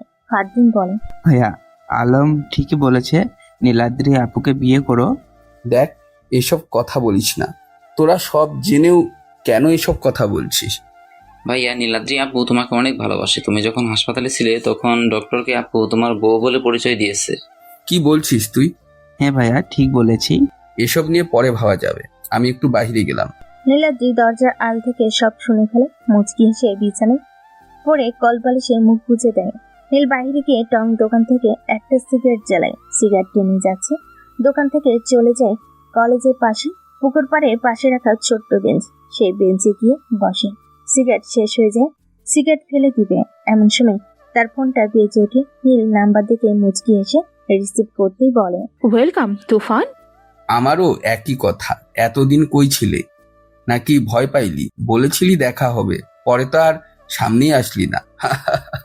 আমি ভয় পাবো তোকে? আর তোর তো কই মাছের জান রে, মরে গিয়েও বেঁচে গেলি। সবার হাত থেকে বাঁচতে পাবি, কিন্তু আমার হাত থেকে না। হাসি পাইল রে। খুব সুন্দর জোকস বলতে পারিস তুই। ভালো লেগেছে জোকসটা। তোকে যদি আমি পাই রে, তোর অস্তিত্ব আর রাখবো না। খেলা হবে, ভালো থাক। দেখা যাবে কে কাকে কি করে। Good bye. রাত 12টা বেজে 9 মিনিট। চারদিকে মদের আড্ডা, নাচানাচি। মদের বারে টেবিলের উপর বসে আছে অচেনা সেই মেয়ে। তার সামনে নিচে হুইল চেয়ারে বসে আছে আশরাফুল। চারদিকে গানের জমজমাট নাচ। অচেনা মেয়েটা হাত উপরে উঠাতেই গান বন্ধ, সাথে নাচানাচি। আঙ্গুল দিয়ে সবাইকে বের হতে বলে। সবাই নিশ্চয়ভাবে বের হয়ে যায় ক্লাব থেকে। অচেনা মেয়েটা বলে, এখন বল, কি এমন জরুরি কথার জন্য দেখা করতে চাইলি? মুচকি হাসে মেয়েটা। হাতের আঙ্গুলে একটা চাবি রিং। সেই রিং শুধু একটা ছোট্ট চাবি। হাতের আঙ্গুলে ঢুকিয়ে ঘুরিয়ে ঘুরিয়ে বলে, যে কাজ একা করতে পারবি না সেই কাজ করতে চাস কেন? আর তুই তো জানিস তুফান কি মাল। সে তো আগুনের উপর দিয়ে দৌড়ায়, আর আমাকে বলতে ভুলে গেলি রক্তের গরম আছে তোর। সেটা তো আপনি জানেন। আমি কি বলতে চাই, কি করব? সে আমার বাবাকে মেরেছে, আর তার সাথে জড়িত ছিলেন আপনি। কিন্তু আপনি তুফানের সামনে যাননি, এগিয়ে দিয়েছেন আমার বাবাকে। শেষে কি হলো? আমার বাবাকে তুফান মেরে ফেললো। তোর বাবাকে মেরেছে দেখে তুই সাথে সাথে তুফানকে মারতে গেলি, আর আমার বাবাকে মেরেছে আজ 3 বছর হয়েছে। কই, আমি তো তাকে মারতে পাগল হইনি। মাথা ঠান্ডা রেখে তাকে মারতে হবে। আমি মাথা ঠান্ডা রেখে খেলে যাচ্ছি তার সাথে। এটাই শেষ খেলা তার সাথে। এই খেলায় আর মিস হবে না। বাবা তোমার দরবারে সব পাগলের খেলা, আমার সাথে গেম খেলা। মাথা মোটা মেয়ে। আমি একটা কথা ভেবে পাই না, মেয়েটা কে? কি তার পরিচয়? আমার সাথে তার কিসের শত্রুতা? যাই হোক, তার মৃত্যু আমি নিজের হাতেই দেব। তারা কথা বলতে ব্যস্ত। রাত গভীর হয়ে যায়। আশরাফুলকে ক্লাব থেকে বের করে দুজন লোক গাড়ির সামনে আলগি দিয়ে গাড়িতে উঠিয়ে দেয় আশরাফুলকে। গাড়ি চলতে থাকে তার আপন গতিতে। মাঝ রাস্তায় গাড়ি ব্রেক করে ড্রাইভার। আশরাফুল হালকা চোখে তাকায়, বন্ধ করে ঘুমিয়ে পড়ে। গাড়ি ব্রেক করে আশরাফুল জেগে যায়। কিরে, গাড়ি থামিয়েছিস কেন? গাড়ি থামিয়েছিস কেন? আশরাফুল গাড়ির ড্রাইভারকে এসব বলে, কিন্তু কোনো কথা বলে না ড্রাইভার। আশরাফুল ভালো করে চোখের পাতা খুলে চেয়ে দেখে ড্রাইভিং সিটে কোনো মানুষ নেই। আশরাফুল গাড়ির ঢাকনা খুলে বাইরে উকি দেবার সময় চেয়ার সহ রাস্তায় পড়ে যায়। উঠতে যাবে রাস্তা থেকে, চোখ উপরে তুলতেই সামনে বড় শক্ত জুতা দেখতে পাই। ঘাড় ঘুরিয়ে আস্তে আস্তে পা থেকে মাথা পর্যন্ত দেখে আশরাফুল অবাক। দম বন্ধ হওয়ার অবস্থা তার। হাতে তলোয়ার, গায়ে কালো জ্যাকেট, মাথায় কালো টুপি, হাতে কভার, মুখে মুচকি হাসি। তুফান, তুই দেখ, আমাকে মারিস না, আমাকে ছেড়ে দে। কিরে, ভয় পাচ্ছিস মনে হচ্ছে? কিরে, তোকে তো আমি মারবো না, আর মারার আগে এসব বলছিস? এই শহরে কোনো খানকির পোলা জন্ম হয় নাই যে তুফানকে মারবে। এই পাওয়ারফুল গ্যাংস্টারকে মারবে এমন কোনো খানকির পোলা পয়দা হয় নাই রে। আমাকে ছেড়ে দে তুফান, দেখ আমাকে ছেড়ে দে। আমি এই দেশ ছেড়ে চলে যাব, তোর শহরে থাকবো না। আমাকে ছেড়ে দে। এই শহর থেকে না, এই দুনিয়া থেকে তোকে বিদায় করে দেব। তার আগে বল, ওই মেয়েটা কোথায়? আমি জানি না, জানলে বলে দিতাম। তুই বলবি না? ওকে, উপরে ভালো থাকিস, গুড বাই। তুফান তার হাতে থাকা তলোয়ার দিয়ে আশিফালের গলা থেকে মাথাটা আলাদা করে দেয়। রক্ত বের হয়ে রাস্তার পাশে গড়িয়ে পড়ছে। তুফান তলোয়ারে জমে থাকা রক্ত আশিফালের পাঞ্জাবিতে মুছে খোসার ভিতরে রেখে বাইকে উঠে ফুল স্পিডে চলে যায়। টাকার জন্য সব করতে পারা মানুষগুলো খুব ভয়ঙ্কর হয়। তার সাথে টাকা লোক সবাই সামলাতে পারে না। 10 কোটি টাকার একটা চেকবুকে ডান পকেটে, সাথে আরো 2টা সাদা চামড়া নিয়ে মদের গ্লাসে মদ ঢেলে দিচ্ছে, টুকটুক করে খাচ্ছে। নাই কোনো চিন্তা। লোকটা চেয়ার থেকে উঠে চলে যায়। যাওয়ার আগে সাদা চামড়া মেয়ে 2টাকে গাল ভরে চুমু দিয়ে যায়। তাদেরকে অচেনা মেয়ে মুচকি হাসে। সকালবেলা নীল ঘুমিয়ে আছে, চা হাতে দাঁড়িয়ে আছে নীলাদ্রি। চা টেবিলে রেখে নীলের পাশে বসে নীলাদ্রি। নীলাদ্রি, তুমি এখানে কেন? চা নিয়ে আসছি, ওঠো চা খাবে। আর ফ্রেশ হও, একটু বাইরে যাব। বাহিরে কেন? আমার কিছু কেনাকাটা করতে হবে। আমি যেতে পারবো না, ফারদিনকে নিয়ে যাও। থাক, যেতে হবে না, কেনাকাটার দরকার নেই। হয়েছে, তোর আপু নাকি কেনাকাটা করতে যাবে, নিয়ে যা। আপু কি হয়েছে? রেগে আছো মনে হচ্ছে। কিছু হয়নি। তো তোমাকে রাগে রাগে ভাব দেখাচ্ছে কেন? ভাইয়ার সাথে কিছু হয়েছে? হয়দিন আমি একা যাব বাইরে, আর গাড়ির চাবিটাও লাগবে আমার। আপু আমি যাই তোমার সাথে। না, আমি একাই যেতে পারবো। নীলাদ্রি রাগ দেখে বের হয়ে যায় নীলের রুম থেকে। নীল মুচকি এসে বিছানা থেকে উঠে চলে যায় ওয়াশরুমে। নীল সিঁড়ি দিয়ে নামতে নামতে নীলাদ্রি রাগী লোক নিয়ে তাকে নীলের দিকে। নীল চোখ পিট করে নীলার দিকে দেখে। ফারদিন বসে আছে খাবারের টেবিলে। নীল খেয়ে আবার উপরে যেতে নিলে ফারদিন গাড়ির চাবি দিয়ে দেয়। নীল সিঁড়ি দিয়ে উপরে উঠে চলে যায় নীলাদ্রির রুমে। নীলাদ্রি উপরে উঠে তার রুমে যায়। গিয়ে কাপড় খুলতে নিলে নীল গিয়ে আটকিয়ে দেয়। নীলাদ্রি নীলকে দেখে অবাক। এই, তুমি আমার রুমে কি করো? আর আমার রুমে এসেছো কেন, লুচু ছেলে? আমি লুচু তাই না? দেখাচ্ছি লুচুগিরি। নীল নীলাদ্রিকে ফেলে দেয় বিছানে। নীলাদ্রি কিছু বলে না, চোখ বড় করে তাকিয়ে আছে নীলের দিকে। নীল একটু হেলে হাতে রাখা গাড়ির চাবি হাতে নিয়ে বলে, রেডি হয়ে নিচে আসো, আমি বাহিরে আছি। না কিচ্ছু না, উঠো। নীলাদ্রি খুশি হয়ে বিছানা থেকে উঠে রেডি হয়ে নিচে চলে যায়। নীল বসে আছে বাইকে। নীলাদ্রি বাইক দেখে বলে, ওয়াও, বাইকে যাবো? নীল নীলাদ্রির দিকে তাকিয়ে ক্রাশ খায়। নীলাদ্রিকে খুব সুন্দর লাগছে। নীল হা করে তাকিয়ে আছে নীলাদ্রির দিকে। নীলাদ্রির হাতে ধাক্কা দিয়ে বলে, এই কি দেখো এভাবে? নীলাদ্রি বাইকে উঠে বসে। নীল বাইক চালাতে থাকে। হাইওয়ে গিয়ে হাই ব্রেক করে। নীলাদ্রি নীলকে চাপতে ধরে। এই কি হয়েছে, এভাবে কেউ ব্রেক করে? নীল মুচকি এসে আবারও চালাতে থাকে। নীল চলে আসে মার্কেটে। দুপুর 2:23। নীল বসে আছে। নীলের হাতে কাঁধে কাপড়ের ব্যাগ।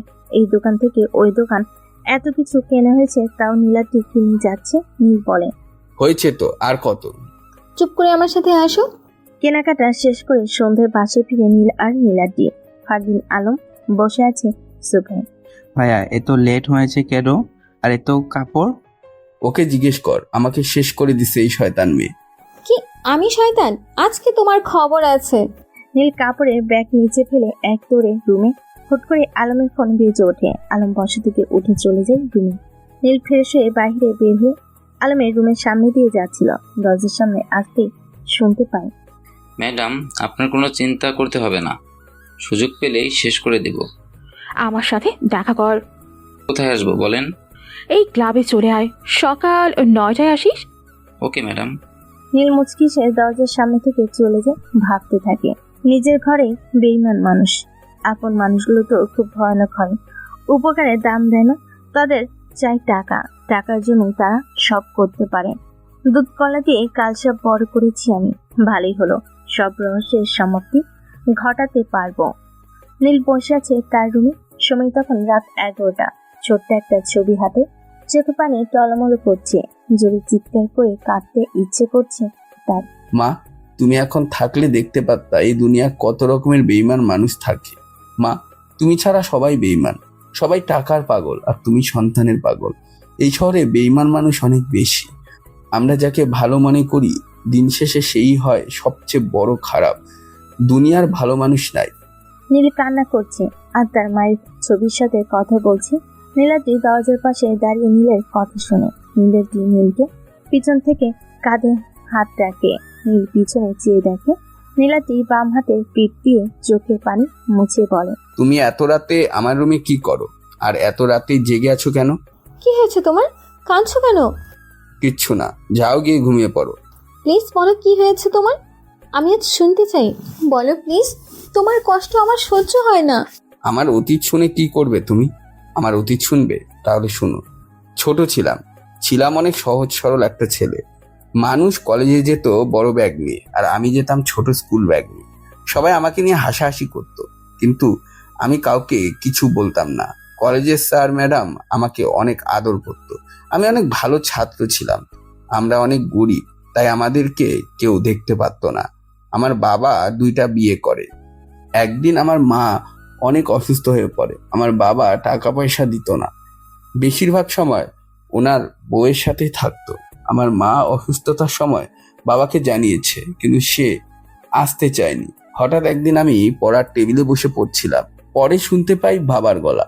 আমি ভেবেছিলাম বাবা এসেছে। একটু পরে শুনতে পাই আমার মা অসুস্থ শরীর নিয়ে বাবার পায়ে পড়ে, কিন্তু আমার বাবা তাকে লাথি দিয়ে ফেলে দেয়। মায়ের চিৎকার শুনে আমি পড়ার টেবিল থেকে দৌড়ে আসি। এসে দেখি মা মাটিতে পড়ে আছে। মা, কি হয়েছে? তুমি কাঁদছো কেন? আর বাবা কোথায়? কি বলো মা, বাবা আসবে না কেন? সেদিন আমাকে মা সব বলে। আমি শুনে অনেক অবাক হই। পরদিন মাকে নিয়ে চলে যাই গ্রামে, আমার খালার বাসায়। সেখানে গিয়ে কিছুদিন থাকি। আস্তে আস্তে আমার মার খুব খারাপ অবস্থা হয়ে যায়। ডাক্তারের কাছে নিয়ে যাই। ডাক্তার বলেছে আমার মা আর বেশি দিন বাঁচবে না। আমি ডাক্তারের কথা শুনে হতস্তব্ধ হয়ে যাই। আমার মা আমার দিকে তাকায়। মায়ের চেয়ে থাকা দেখে বুকটা ফেটে যাচ্ছিল। কি করব কিছু বুঝে উঠতে পারছিলাম না। সেদিন ডাক্তারের কাছ থেকে খালার বাসায় চলে যাই। খালাকে সব বলি। খালা কান্নায় ভেঙে পড়ে। একদিন রাতে ডাক্তারের কাছে যাই। স্যার, আমার মাকে বাঁচানো যাবে না? টাকা লাগলে আমি দিব, তবু আপনি আমার মাকে বাঁচিয়ে দিন। সেদিন ডক্টরের কাছ থেকে আসার সময় বাবাকে অনেকগুলো ফোন দিই, কিন্তু বাবা রিসিভ করছে না। শেষবার কল দিতেই দেখি নম্বর বন্ধ করে রেখেছে। বাসার কাছে যেতেই কান্না শুনতে পাই। দৌড়ে গিয়ে দেখি খালা কান্না করছে। আমাকে দেখে দৌড়ে আসে। এটা শোনার জন্য আমি প্রস্তুত ছিলাম না। আমি মাটিতে বসে পড়ি। আমার ভেতর থেকে কান্না আসছে না, বোবা হয়ে গেছি আমি। মায়ের লাশের পাশে বসে এক ধ্যানে চেয়ে থাকি। জানো নীলাদ্রি, আমি যখন মায়ের পাশে বসেছিলাম তখন মনে হয়েছে আমার মা ঘুমিয়ে আছে, একটু পরেই উঠবে বলে। বাবা, তুই খেয়ে আয়, আমি তোর মাথায় হাত বুলিয়ে তোকে ঘুম পাড়িয়ে দিই। আমার মা আর আসেও নাই, ঘুম থেকে আর উঠিও নাই। শেষ ঘুমিয়েছে আমার মা। সেদিন মাকে দাফন করে কবরের মাটি ছুঁয়ে মাকে কথা দিয়েছিলাম, এই শহরের সবচেয়ে নামি দামি মানুষ হব আমি। টাকার উপরে ঘুমাবো, সবচেয়ে পাওয়ারফুল হব, মন্ত্রী মিনিস্টার আমার পায়ের নিচে পড়ে থাকবে। দেখো, আমি আমার মাকে কথা দিয়েছি, আর সেই কথা পূরণও করেছি। হয়েছি পাওয়ারফুল মানুষ। টাকা পয়সা হাতের ময়লা। সেদিন রাতে মায়ের কবর থেকে আর খালার বাসায় যাইনি, চলে যাই ঢাকায়। সেই বাবা নামের অমানুষটাকে খুঁজে বের করি। যাওয়ার আগে একটু কাজ করে যাই, শেষ করে যাই বাবা নামের অমানুষটাকে। সেদিন গলা টিপে মেরে ফেলি বাবা নামের অমানুষটাকে। তার মেয়ে ছিল বাসায়। আমি বাসা থেকে বের হতে চাইলেই পেছন থেকে কলার চিপে ধরে মিলি নামের সেই অমানুষের মেয়েটা। তাকেও গলার ওন্না পেঁচিয়ে মেরে ফেলি। মিলির মা এসব দেখে হার্ট অ্যাটাক করে মারা যায়। চলে আসি আমাদের সেই বাড়িতে। আর সেই থেকে সহজ সরল ছেলেটি আস্তে আস্তে হয়ে যায় গ্যাংস্টার, পাওয়ারফুল গ্যাংস্টার তুফান। নীল বসা থেকে উঠে চলে যায় ওয়াশরুমে। নীলাদ্রি ভাবে, একটা মানুষের জীবনে এত কিছু হয়ে গেল, আর সেই মানুষটা অতীতটাকে এতটা নিখুঁতভাবে লুকিয়ে চলতে পারে। নীলাদ্রি, গিয়ে ঘুমিয়ে পড়ো, অনেক রাত হয়েছে। আজকে রাত তোমার সাথে থাকবো? এটা হয় না, যাও রুমে গিয়ে ঘুমিয়ে পড়ো। নীল নীলাদ্রিকে জোর করে তার রুমে পাঠিয়ে দেয়। নীল বিছানায় বসে পকেট থেকে ফোন বের করে কাকে যেন কল দেয়। ভাইয়া বলো। আলমারির দিকে খুব কড়াভাবে নজর রাখবি, কই যায় কি করে। নিজের বাসায় থেকেও তোকে বলছি, কারণ খেলাটা খেলবো খুব আরামে। ওকে ভাইয়া। নীল কল কেটে দেয়, বিছানায় গা এলিয়ে দেয়। সারা রাজ্যের ঘুম এসে ভর করে নীলের চোখে। নীল ঘুমিয়ে যায়। সকাল 9টা। চেয়ারে হেলান দিয়ে বসে আছে আলম, সামনে সেই অচেনা মেয়ে। কি হয়েছে ম্যাডাম? জরুরি দেখা করার মানে কি? বলেছি তো কাজ হবে। কাজটা হলে জোর করে হতে হবে। আমি চাই তুফানের লাশ। তাই নাকি? আমার লাশ দিয়ে কি করবি তুই? আর বেঁচে আছিস কিভাবে? তুফান তুই? ভাইয়া তুমি? এত অবাকের কিছুই নেই। আর মিলি, তুই বেঁচে আছিস আমার জানা ছিল না, এখন জানতে পারলাম। সেদিন তোকে মাটিতে পুঁতে ফেলার দরকার ছিল, তাহলে হয়তো বেঁচে থাকতিস না। কিন্তু আজকে আর বেঁচে থাকবি না। আমার সাথে গেম খেলার মজাটা পাবি মৃত্যু। তাই নাকি? তুই মারবি আমাকে? পেছনে তাকিয়ে দেখ। ফারদিন পিস্তল ঠেকায় নীলের মাথায়। তা দেখে নীল অবাক, হেসে দেয়। মিলির সাথে আলম। ফারদিন, সরি ভাইয়া, জীবন বাঁচাতে হলে টাকা দরকার। তোমার সাথে থেকে শুধু চাকরের মতো কাজ করেছি, পাইনি কোটি টাকা, এখন পেয়েছি কোটির চেয়েও বেশি। তার বদলে তোমাকে নাই করে দিলাম। এই বলে নীলের বুকে ডান পাশে গুলি করে দেয় ফারদিন। নীল মাটিতে পড়ে যায়, হেসে ওঠে সবাই। কি রে, মারবি না আমাকে? আয় মার আমাকে। 3টে গুলি এসে লাগে 3জনের কপালে, পড়ে যায় মাটিতে। নীল মাথা ঘুরিয়ে তাকায় পিছনে। মেশিন হাতে দাঁড়িয়ে আছে নীলাটি। নীলের ঠোঁটে মুচকি হাসি। নীল দাঁড়িয়ে যায়। বুলেট প্রুফ জ্যাকেট গায়ে পিস্তলের বুলেট চ্যাপটি লেগে থাকে সেই জ্যাকেটে। নীলাটি এগিয়ে আসে নীলের সামনে। কি মিস্টার তুফান, কেমন দিলাম? ভালো দিয়েছো, এখন আমাকেও দাও। নীল এই কথা বলতে নীলাটির হাতে থাকা মেশিন ফেলে দৌড়ে সে নীলকে জড়িয়ে ধরে বলে, না, আমার তুফানকে মারতে পারবো না আমি। তুমি যে আমার কলিজা, আমি যে তোমাকে ভালোবাসি। নীল নীলাটিকে ছাড়িয়ে বলে, গেমটা ভালো ছিল। মনস্টার গার্ল বলে কথা, তুমি গ্যাংস্টার, আমি মনস্টার। নীল নীলাটিকে নিয়ে বাহিরে যায়। নীল বাইকে উঠে বলে, যাওয়া যাক ভালোবাসার শহরে। চলুক ভালোবাসা তোমার আমার। নীল বাইক ফুল স্পিডে চলে যায় ভালোবাসার শহর। তাদের ভালোবাসা বেঁচে থাকুক সারা জীবন। প্রিয় শ্রোতাগণ, গল্পটি এখানেই সমাপ্ত করা হলো। গল্পটি কেমন লাগলো অবশ্যই কমেন্ট বক্সে কমেন্ট করে জানাবেন। আর এরকম নতুন নতুন গল্প পেতে আমাদের চ্যানেলটিকে সাবস্ক্রাইব করে পাশে থাকবেন। ধন্যবাদ।